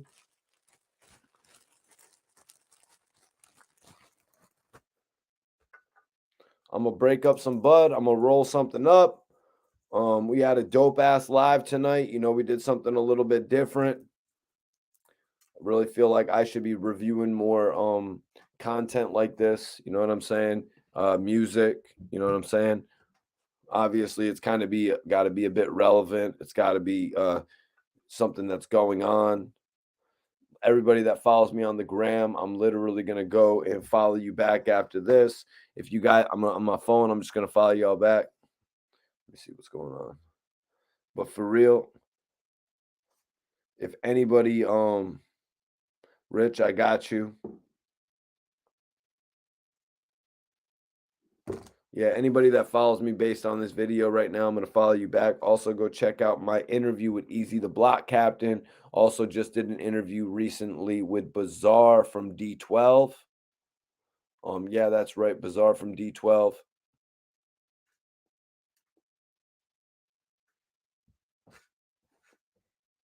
So I got a lot of new material out there, man. Open questions, man.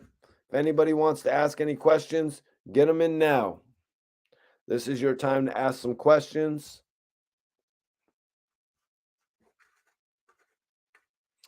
Amp, ask your question in the chat, man. Mikey, when are you going to be on Clubhouse again? Well, I actually just got invited on Clubhouse to it looks like I got invited to a club they want me to appear on to speak on Freeway Rick Ross. Yep. So they wanted me to come on Clubhouse and speak on Freeway Rick Ross. I think that would be interesting. I think that would be dope. I'm going to start showing my face a lot more on Clubhouse. So I'll let you know tomorrow night on live when y'all can expect to get that interview. That should be interesting. A little Freeway Rick Ross talk, especially since I got the opportunity to interview him before.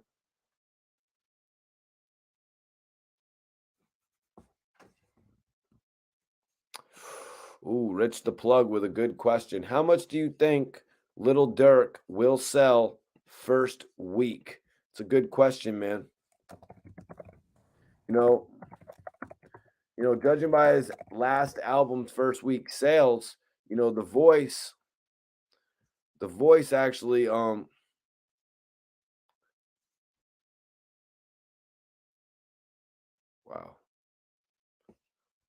Let me see. I'm not liking the numbers I'm reading for the voice. All right, so let's see right here. In its second, all right, the album was released. The voice debuted at number 46 on Billboard, earning 23,000 sales in its first week. But that was 23,000, you guys, in one day, actually. So he moved 23,000 units in one day. In the second week, he climbed to number 3, selling 66,000 units. So in reality, he sold 87,000 units, or he sold 66, 70, 8, 76, 86. He sold 89,000 units in about 8 days. It's interesting. Amp says he thinks he's going to do 70K first week. That's the question right now. How much do you think Lil Durk will do first week?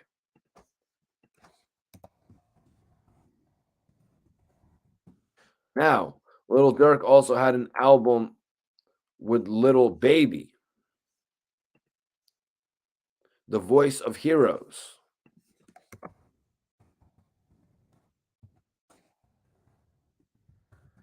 Let's see what that did first week. Wow. That actually did 150,000 first week. So Durk's solo album moved just about 90,000 units in 8 days, and Durk's album with Little Baby actually moved 150,000 units in a week. That's why Lil Durk is actually more popular than ever right now. And that album was actually just released on June 4th, 2021, you guys. So right now, that's why Durk is hotter than ever. So I'm going to have to say Durk is moving over 100,000 units in his first week. He's going to move 100,000 units in his first week. Rich says same. Yeah, I think he's gonna do over 100K as well. But I want to know, what do y'all think? Who do y'all think Little Durk is gonna do? Is Oh, no, no, that's not the poll anymore. We're done with that poll. Drake actually won that poll, you guys. Now we're grading the $1 million worth of game interview. If you saw the $1 million worth of game interview, I want you to grade it in the poll. What do you give it? An A plus, an A, a B, a C? There is 0% for C right now. Nobody is grading that interview a C.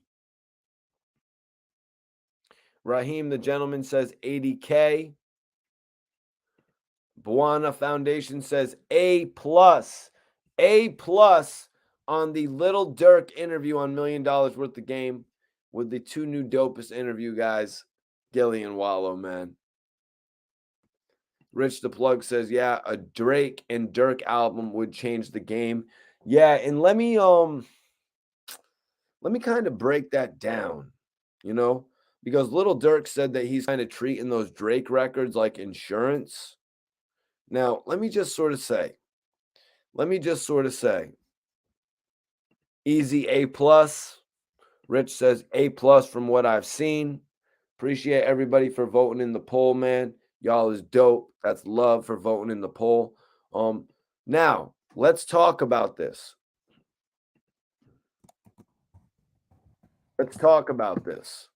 Now, Dirk said he had an album that he was working on with King Von. Now, obviously, we're more than likely going to be able to see that get released, right? We're more than likely going to be able to see that get done. Right now, it's the time for King Von's, first album after his passing, though. So we don't need to, clog the release schedule by putting out the Dirk and the King Von tape. But also, let me just point out, if Little Dirk and Drake actually released a project together, that would increase the anticipation drastically for the King Von and Little Durk album after that, because it's going to put Little Durk on a whole nother level, just like this new album with Little Baby has done. You know what I mean? Like, it's really taking him up a notch, because when you have your own fan base and then you actually able to go over and get a piece of another artist's fan base, a lot of times artists can't do that, you guys. We see it happen every day. I mean, how many artists release videos on World Star every single day with a feature and it goes absolutely nowhere? You know what I mean? How many artists have we seen do that, man? And I'm not trying to take shots at anybody out there who does that and shit. You know what I mean? But like, how many times have we seen that gone out there and fail? A lot of the times, you don't see an artist capitalize and get a piece of somebody else's fan base, But I think in this case, a lot of the Little Baby fans, Little Baby actually, I think he went 3 times platinum, right? Yeah, Wallo's the realest, man. Wallo gave me a bunch of shirts one time, man. He actually told me to pick whatever I wanted, man. I still will never forget that shit, But I go back further with Gillie, obviously, because Wallo was locked up and we didn't get to connect. But I'd been traveling out to Philly to interview Gillie on a number of occasions, man. It's always great getting to link up with Gillie and shit. Seeing how far he's come back, you know what I mean? That shit right there is what makes you feel like you got to win. You know what I mean? When you could see somebody that you worked with for so many years, you believed in, you know what I mean? Because sometimes when you're working with people, you see them come up. I remember, like I said before, one of the first interviews I did was with Vado, and Vado actually told me that was his first day of doing interviews. And then Vado blew up within 3 or 4 months. I'm talking there was a video of him going to the store and buying a $50,000 watch on the internet. It's like, what? Dude just blew the hell up. You know what I'm saying? A lot of shit. You know what I mean? A lot of shit happens. Like, but yeah, this interview tonight, man, it was like everything really came full circle, because Gillie is a major fan of Little Durk. Little Durk has just reached such a surreal level of fame, You know what I mean? Like, I don't think anybody really would have thought that Dirk was going to get this far. You know what I mean? Like, and when I say that, I'm really, Gilly put Dirk on his number two.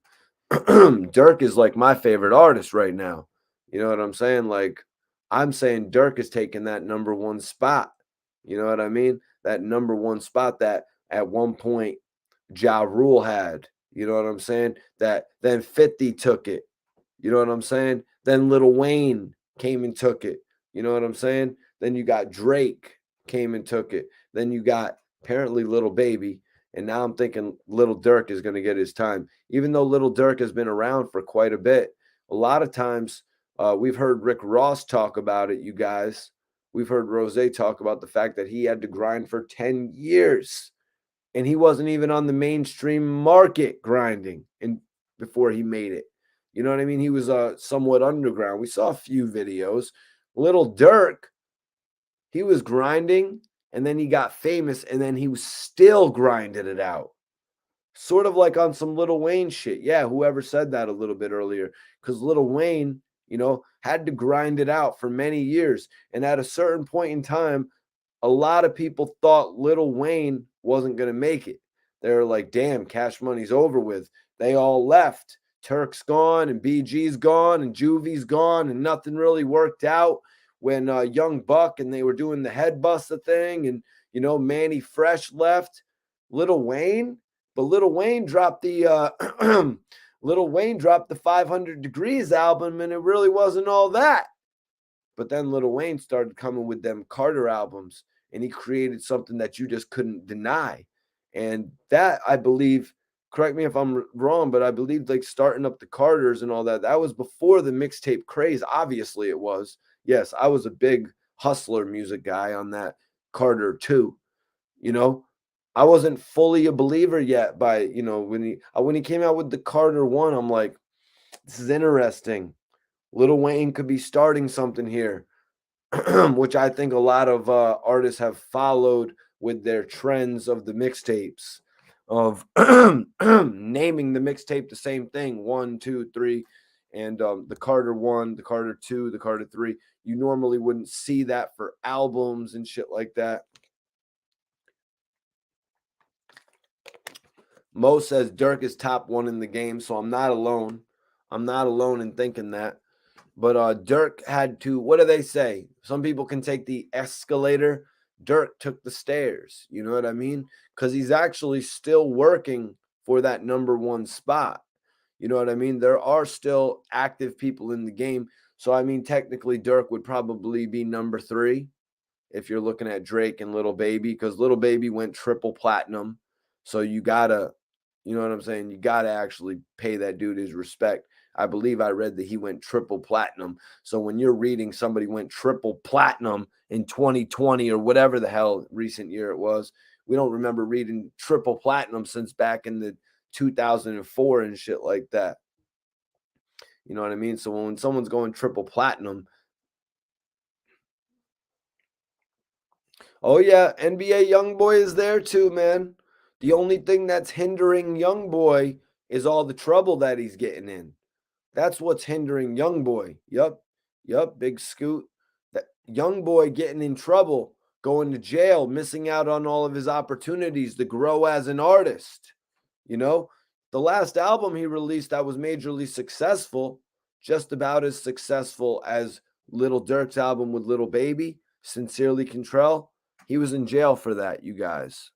And then his next project, Colors, actually didn't sell as much as The Voice, so let's just be real.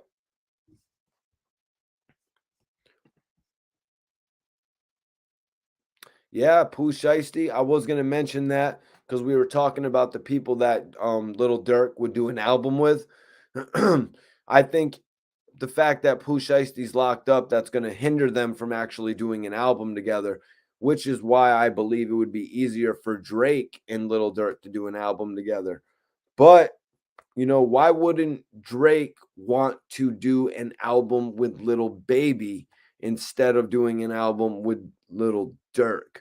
I think it's the melodic voice. I think it's Lil Durk's melodic voice, you know? Baby has a smooth voice too, you know what I mean? But Durk, like, look at the way that Gucci Man came and got Durk for that Rumors track. You know what I'm saying? Having Durk on your hook right now is just so damn classic. You know, in regard to NBA YoungBoy, um, his voice is just a little bit too raspy, whereas Dirk is like the clear cut industry favorite right now. You know, he's doing all those things like to keep his credibility as an artist. You know what I mean? Like we were talking the other night about DaBaby. Dirk is doing all those things to keep his credibility as an artist, you know, but also continue to make waves in the mainstream. It's really interesting what Lil Durk is doing right now, the way he's doing it. I mean, if we had to compare embarrassment from the past, if we had to compare the embarrassment from the past, like Lil Durk was talking about the fact that he tried to match Versace, I think, with True Religion, like that was a little embarrassing to Dirk. Like not then, because back then Dirk probably thought he was the shit, but people probably thought he was the shit. You know what I mean? Hold on, I'm sorry. Buana just took me from my thought, bringing up that Pikachu record that Drake and Little Baby did. Yeah, I think the reason that Drake is going after Dirk is the melodic nature of his voice. You know what I mean? I think that's why he's going after him, man. It's going to make for some classic. I mean, they've already made the classic material. Dirk says that they've got 6 records in the can, you know? We'll just have to wait and see how Dirk actually releases those records, man. I appreciate everybody for tapping in, man. Vote in the poll right now. What did you guys think? We only got 50 votes in the poll, so I know a few of you haven't voted, man. So vote right now. How do you grade Lil Durk on $1 million worth of game? Are you going to give it an A plus? The grade is for you. I need y'all to teach. I need y'all to fill out this report for me. Are you going to give it an A plus? Are you going to give it an A? Are you going to give it a B? Or are you going to give it a C? That's what I want to know, you guys. What are you going to grade Lil Durk on $1 million worth of game? I'm making you all the teacher tonight on Report Card Radio. I need you all to grade that. But let's see. So let me post it up right here. Let's get some last questions. If anybody has any last questions for tonight, it's been an amazing podcast. We're gonna let it run about 10 more minutes, unless somebody sends in a super chat or if anybody has any questions. But of course, if you send in a super chat, the video goes longer regardless. That, my friends, is a given.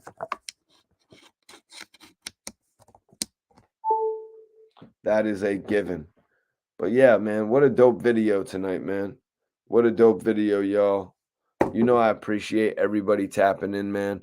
You know what I'm saying? Consistency is the key to what we're doing.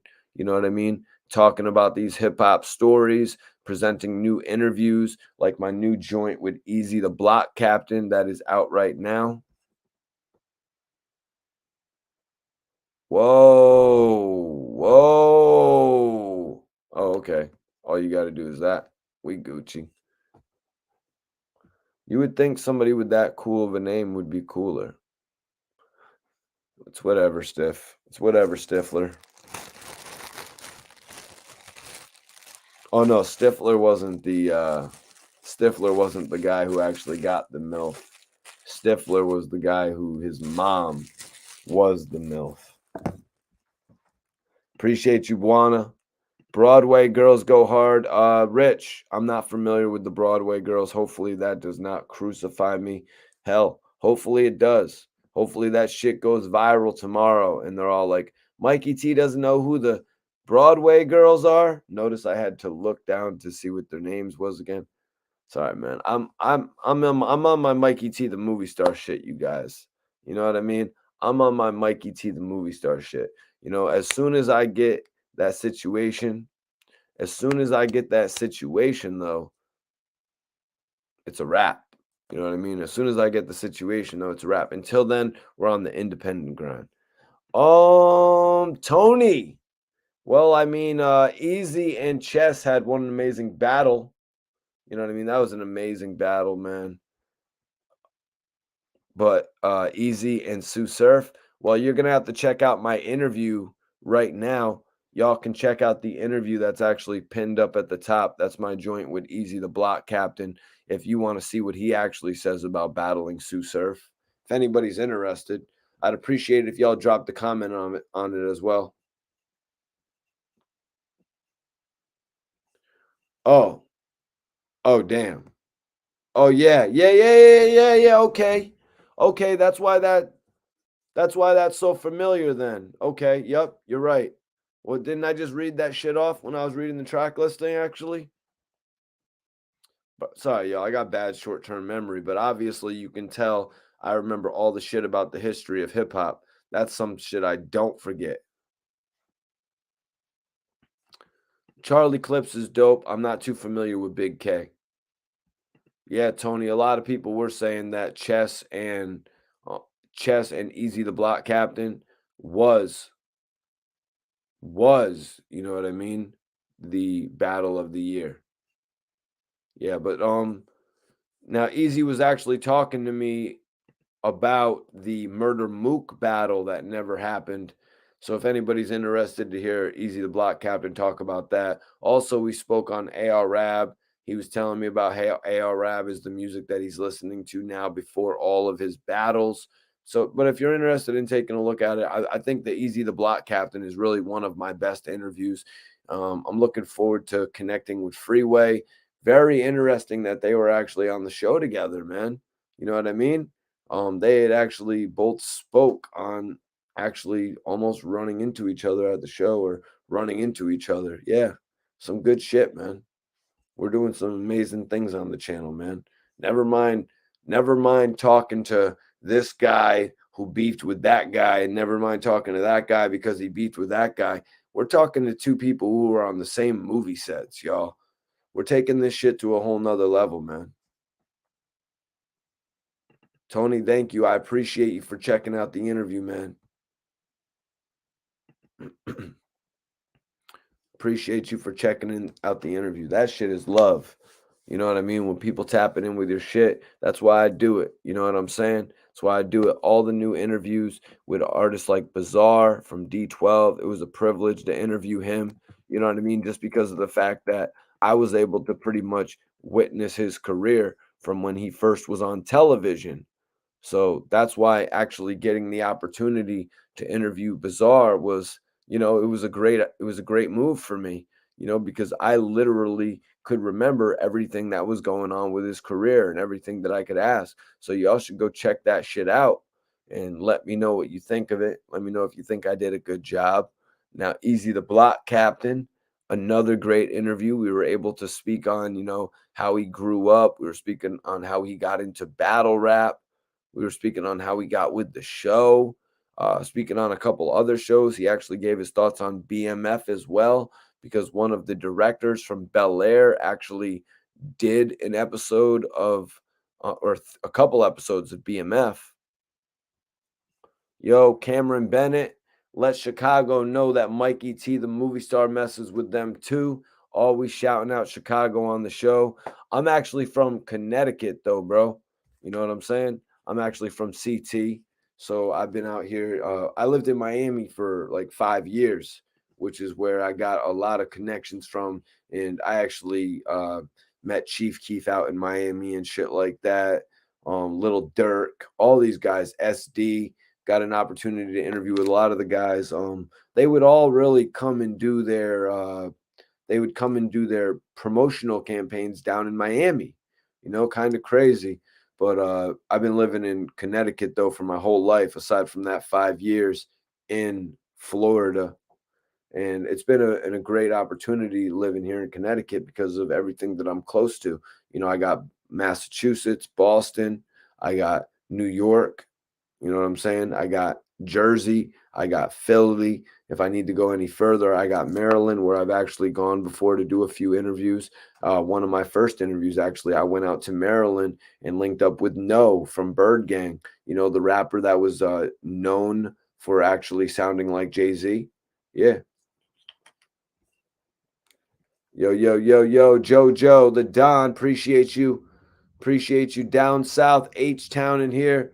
Appreciate you, man. Major shout out to CT. Appreciate you guys for tapping in, man, for real, and just asking the questions and shit, because it's a way for more people out there to get to know about me. You know what I mean? Because you're asking the question, and more people than you are just getting the answer. So I really appreciate that as well.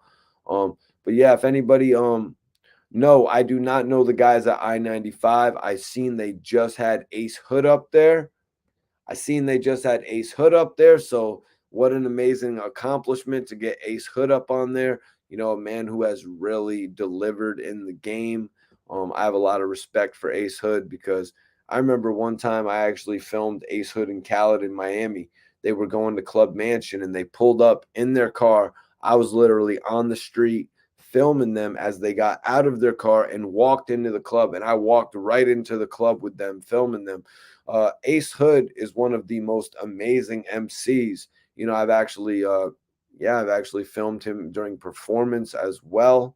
Yeah, he was really one of the most sought after talents, and one of the most lyrical talents. You know what I'm saying? So for him to go up on I-95, that just says a lot for Connecticut. Now, however, to answer your question, I've never actually been on I-95. I've never actually been contacted by those guys whatsoever. I mean, it would be dope to hear from some guys who are repping your own state as well, though. So I would have to say that I would hope the door is open.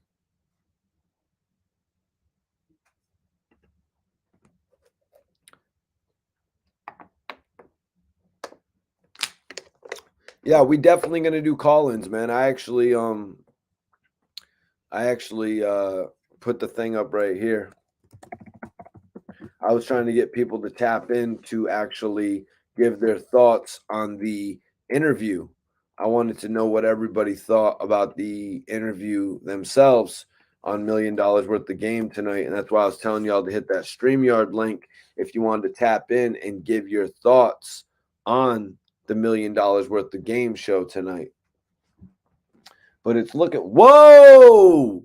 Who gave it a C? Wow, we're at 61% A plus, 61% A plus, 20% is an A. Now, if you call in, guys, don't have any music playing, please. Have a little bit of respect for the channel, please. 7% B, 12% C. Wow, that's kind of crazy, you guys.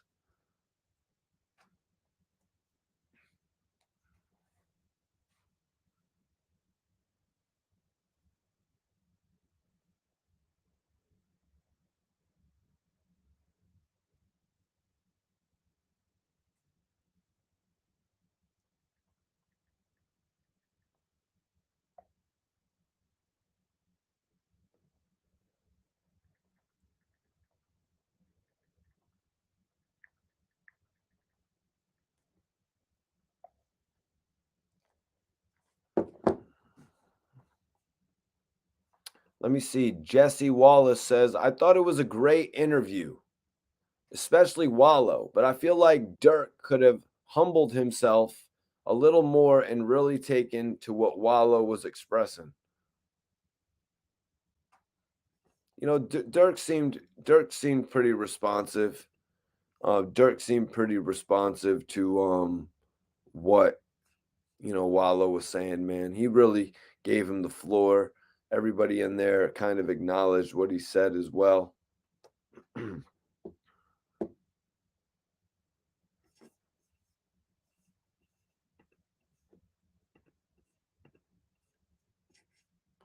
yeah, if anybody wants to give their thoughts like Jesse, just post your thoughts and I'll actually read it. If anybody wants to throw in any last questions for the podcast tonight, we will do the call-ins on the next show, you guys. Possibly, you know what I mean? We'll do the call-ins on the next show, you guys. If anybody wants to come in and pick my brain, get some answers for some questions and shit like that.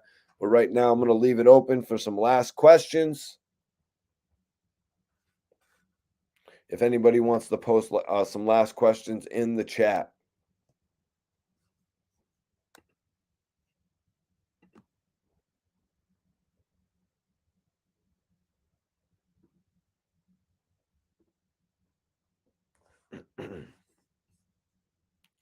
Yeah, I'll get you on next time, Tony, if we do some open questions. Jay Diggs says it was good. Jay Diggs says it was good to see somebody try to pass on some knowledge to the young boys. Yeah, Jay, I agree. I was actually saying that I was like I was glad they actually used their platform as more than, an interview platform like they usually do. They're more than I don't they're more than likely on there giving game and guidance, you know what I'm saying? Like they always say. But when they have an artist on the show, it's interview format.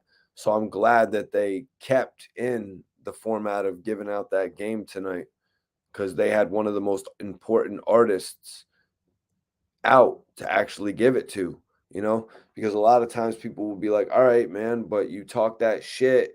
You talk that shit, right? When the artist that's not the biggest in the game is there. No, they talk that shit when every single artist is there, you guys. That's what it is. Beamer 260 says Gillie and Wallo are great for real.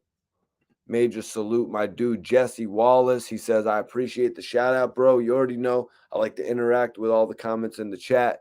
You got a new sub. I definitely appreciate that. I like some of the ground you cover for sure. Well, when you see something you're interested in, tap in, man, because it's great to have the dialogue. Yeah, Beamer. Gillie and Wallo are great. They're doing dope things. They're doing dope things for the culture, man. They're doing dope things for the culture that I respect, and I like how they're showing love to the youngins. But where does that leave Mikey T, the movie star? You know what I mean? Do I get grouped in with the youngins, or do I get grouped in with the Dame Dashes? I'm just messing with you. You're right about that. Appreciate you, Jay. JoJo says Gillie and Wallo are definitely doing their thing. Met them boys a few years back, and they are funny and humble. Yeah, two of the most inspiring people in the game, man. And they both turned each other's hustle up like crazy. Because, Wallo was doing his thing. Wallo was definitely doing his thing. Thousands of views all over Instagram, making all of his, merchandise, really turning that a profit with that. Gillie was doing his thing. You know what I mean? A million, a million followers on Instagram just based off of who he is. You know what I mean? He's been working hard for so many damn years, probably since back in like 1998. I mean, the man was wearing Versace before the Migos, and that's not a shot. You know what I'm saying? It's just inspiration. You know what I mean? Why does everybody want to wear Versace and shit like that? Why do we want to wear certain things? Because we've seen other people wear it and we were inspired and we want to go in and we want to set the trend in our own way.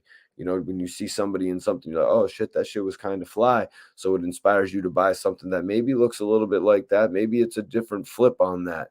You know what I'm saying? But yeah, Gillie repping the Versace and shit like that. Different rappers doing different things. It opens the floodgates for it. Look at Soldier Boy. Soldier Boy was doing the Young Thug on his reality show on Revolt. Soldier Boy actually went into the women's section and bought a vest. He bought a white vest for a woman. It was a little bit more sleek, a little bit more different of a color of white. You know what I mean? So it wasn't the traditional white. You know what I'm saying? There's just slight little things that are different. Now we've heard about those type of things from artists like Thug, artists from like Joel Santana, to now literally seeing it on a reality show featured on Revolt with Soldier Boy. We've been we kind of got groomed to it, you know what I mean? Groomed to accept it almost. It's like, all right, man, that vest doesn't really look like it's that much of a female's vest anyways. It kind of looks like a unisex. Let me see. Frank says Wallow and Gill tapped into another lane. How they do theirs as well as you. Yeah, Gillie and Wallow, where I was getting to pretty much, when they came together, it was just like a movie. You know what I mean? When they came together, it's just sparks. You can just tell just the way they interact. You kind of just want to sit back and watch them for 5 minutes. You know what I mean? Just so you can remember a couple of the things that they said and kind of like laugh about it later. That's what makes their show work so well. But yeah, man, what a great show we had tonight, man. What a great show. I could sit on here and talk with you guys for ages, man. I could sit on here and talk with you guys and bullshit and just answer your questions and give my thoughts on what's going on. But listen, I want you guys to follow me on Instagram too, because I go on the gram. I need this support on the gram, y'all. I really do. I need this support on the gram so we can really show the people in the industry that we are making a difference. You know what I mean? I'm not trying to be like any other blogger out there, you guys. I'm trying to set myself apart. I'm not coming on here trying to copy anybody. I'm not coming on here trying to act like anybody else. I'm coming on here and I'm being me, y'all. So I just want all of us, if we band together, we can take this shit to the next level. So I'd appreciate if everybody follows me on the gram, taps in when I go live on Instagram. You know what I'm saying? Just so we can continue building together. You can really pull people on IG and go live as well there too. But yeah, I really do appreciate everybody for tapping in tonight. If you're not subscribed, subscribe to this channel right now. I'm Mikey T, the movie star. I'm the king of the bloggers. All these other guys are out there talking about it. I'm actually living it. I'm the one who's actually been around a lot of these rappers, like Lil Durk, interviewed Lil Durk before he ever dropped his first album. You know what I'm saying? And I'm not talking about when he was in obscurity. You know what I mean? I'm talking about when he was walked into nightclubs in Miami and accepted. I'm talking about when he was signed with Def Jam. You know what I'm talking? Was he signed with Def Jam then? He must have been, because they came and they picked him up right after that Chief Keef wave. It was just a little weird, you know what I mean? A little weird, like a little weird, to be honest with you guys, because it was like Def Jam. Well, I guess that's why he was getting into all those clubs. You know what I mean? Guess that's why he was getting into all them clubs. I guess that's why everybody at Circle House, they had the higher ups. Well, well, Dirk had his manager Chino as well that I messed with. That's who really kept me connected. Rest in peace, Chino. But I could say he worked with some of the higher ups at Circle House as well, because some of the, some people that have gone on from Circle House to, work at like major record labels were actually there working with Dirk and shit. So I could say a lot of those, like French Montana is one of the reasons that Dirk was there and some people were around him as well, you know? Yeah. So it was dope getting to witness all of that shit, man. I want everybody to subscribe to the channel. If you're not subscribed already, man, this has been my review of Lil Durk on $1 Million Worth of Game, man. An interview that we were all waiting for. And I'm not talking about just from the last 3-4 weeks or of them promoting it. You know what I mean? It was great that it got the heavy promotion, but I've been waiting for this interview since Gillie started $1 Million Worth of Game, because I know how much that Gillie is into Lil Durk's music. You know what I mean? Gillie only listens to some of the best music, and Lil Durk has some of the best music, man. And also, Wallo clowned Gillie a little bit on that. What did he say? He clowned the hell out of Gillie for being a fan. You know what I mean? He clowned Gillie for actually being a fan of Little Durk's music.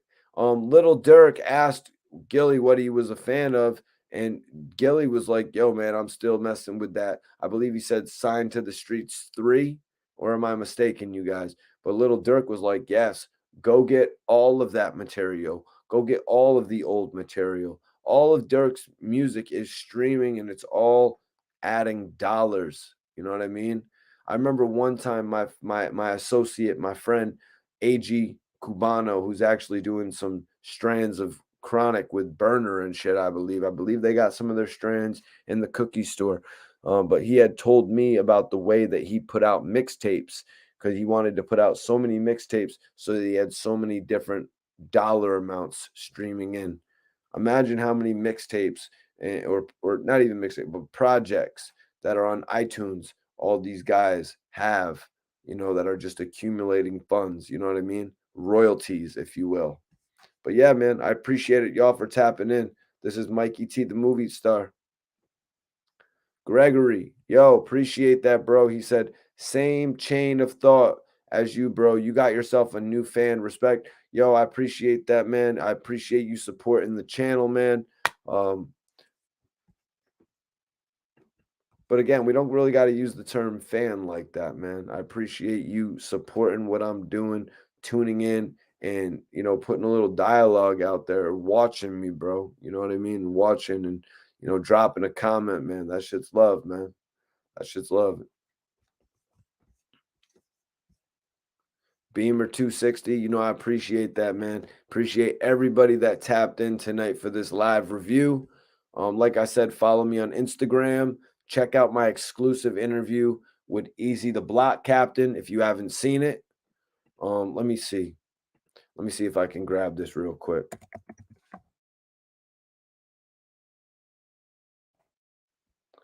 Here we go. It's right here.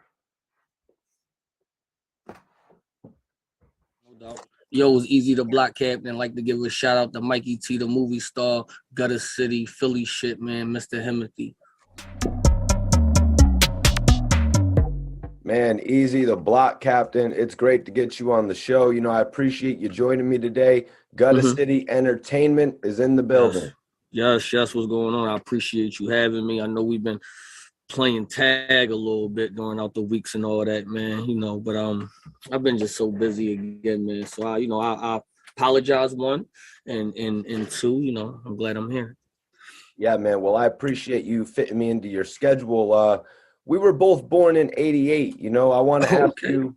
Yeah, we're 88. We're 88 babies, bro. I want to ask you about growing up in Philly. Which part are you from, and what was life like for you before music and battling? Well, I mean, growing up in Philly was a little different for me because I was raised by my dad and my godmom. So, in the beginning. Guys, this is one of my dopest interviews. If you haven't seen it, hit that link in my bio right now. Shoes, he got his own sneakers, he hosting stuff. Is like, yo, that's like, okay, from where we at right now to where you can be, like, that's it there. Did you have any experience on Wild 'N Out that you could share with us? No, I never went there. Oh, well, Nick Cannon's going to be on it, man, I'm sure. Yeah, I never went there, man. I would be interested in that, though. You know what I mean? I'll be interested. Man. So while I got you here, I mean, I got to get your top 5 artists. So Easy, I wanted to get your top popping, and they might be maybe the only 2. You know what I mean? Oh no, I already knew who you was. I did you. I be having like my little brother. He watch all of y'all. He watch you. He watch everybody. So he be putting me on. So when you reached out, he was like, yeah. Then he sent me like all the stuff you do and shit like that. So I was watching it. I said, oh, okay. I said, all right, cool. So yeah, I was already familiar. You know what I'm saying? I appreciate that, man. Shout out. For real. Appreciate that shit on the real, man. No, please tell Ab that, though, man. Please tell him I listened to his shit all the right before. If you guys want to see what Easy the Block Captain had to say about ARAB, hit that link in my bio right now, guys. Check out this. I ain't gonna take a loss yet, so we gonna keep that. You dig what I'm saying? Like, I did it. Yeah, man. In the original Fresh Prince. Hold on. Phone call or something. You know what I mean? Like, I listen to everybody, anybody who dropped. I'm gonna tune into it. Yeah, free ARAB. Make sure you free her. Facts. So Easy, man. I got Easy the Block Captain here. Right. Can you tell me how everything went when it came to getting the role on the new show Bel Air? From what I was told from Morgan Cooper, and salute to him, man, I appreciate the opportunity. He was watching the T-Rex battle, and he said from the T-Rex battle, he just knew he had a part, like the part of Rashad. He knew I could fit it. You know what I mean? He was like, he just knew it, like that was mine. So they wound up reaching out to me. I'll tell the story again. Like I thought it was they reached out to me via email. So, you know, there's a lot of scam shit happening out here. You know what I mean? People know, you mean, open up links, niggas hack, nigga, accounts hacked and shit. So I was a little, you know, a little scared to kind of respond to it because Guys, I want you all to hit the link in my bio now. This is one of my best interviews. I appreciate everybody for tapping in tonight, man. We had a dope live tonight. As always, though, you know, we always have the best lives. If this is your first time tuning in, make sure you subscribe and hit that notification bell. We're always showing some of my old interviews, interacting with the people in the chat, or just going over the hottest hip hop news that's going on. So I want everybody to hit the link above. Hit the link right there that's pinned up in the chat. It'll bring you right to my interview with Easy the Block Captain, you guys. I'm going to end the poll. It looks like A+. This is the last minute, you guys. You have to vote in the poll. This is the last minute you have to vote on the poll, you guys. What do you grade the $1 million worth of game interview with Lil Durk? Are you giving it an A+? Are you giving it an A? Are you giving it a B? Or are you giving it a C? I want to know. Hit the poll right now. You got 1 minute to vote in this poll. Shit. That's not good. No, that'll be all right.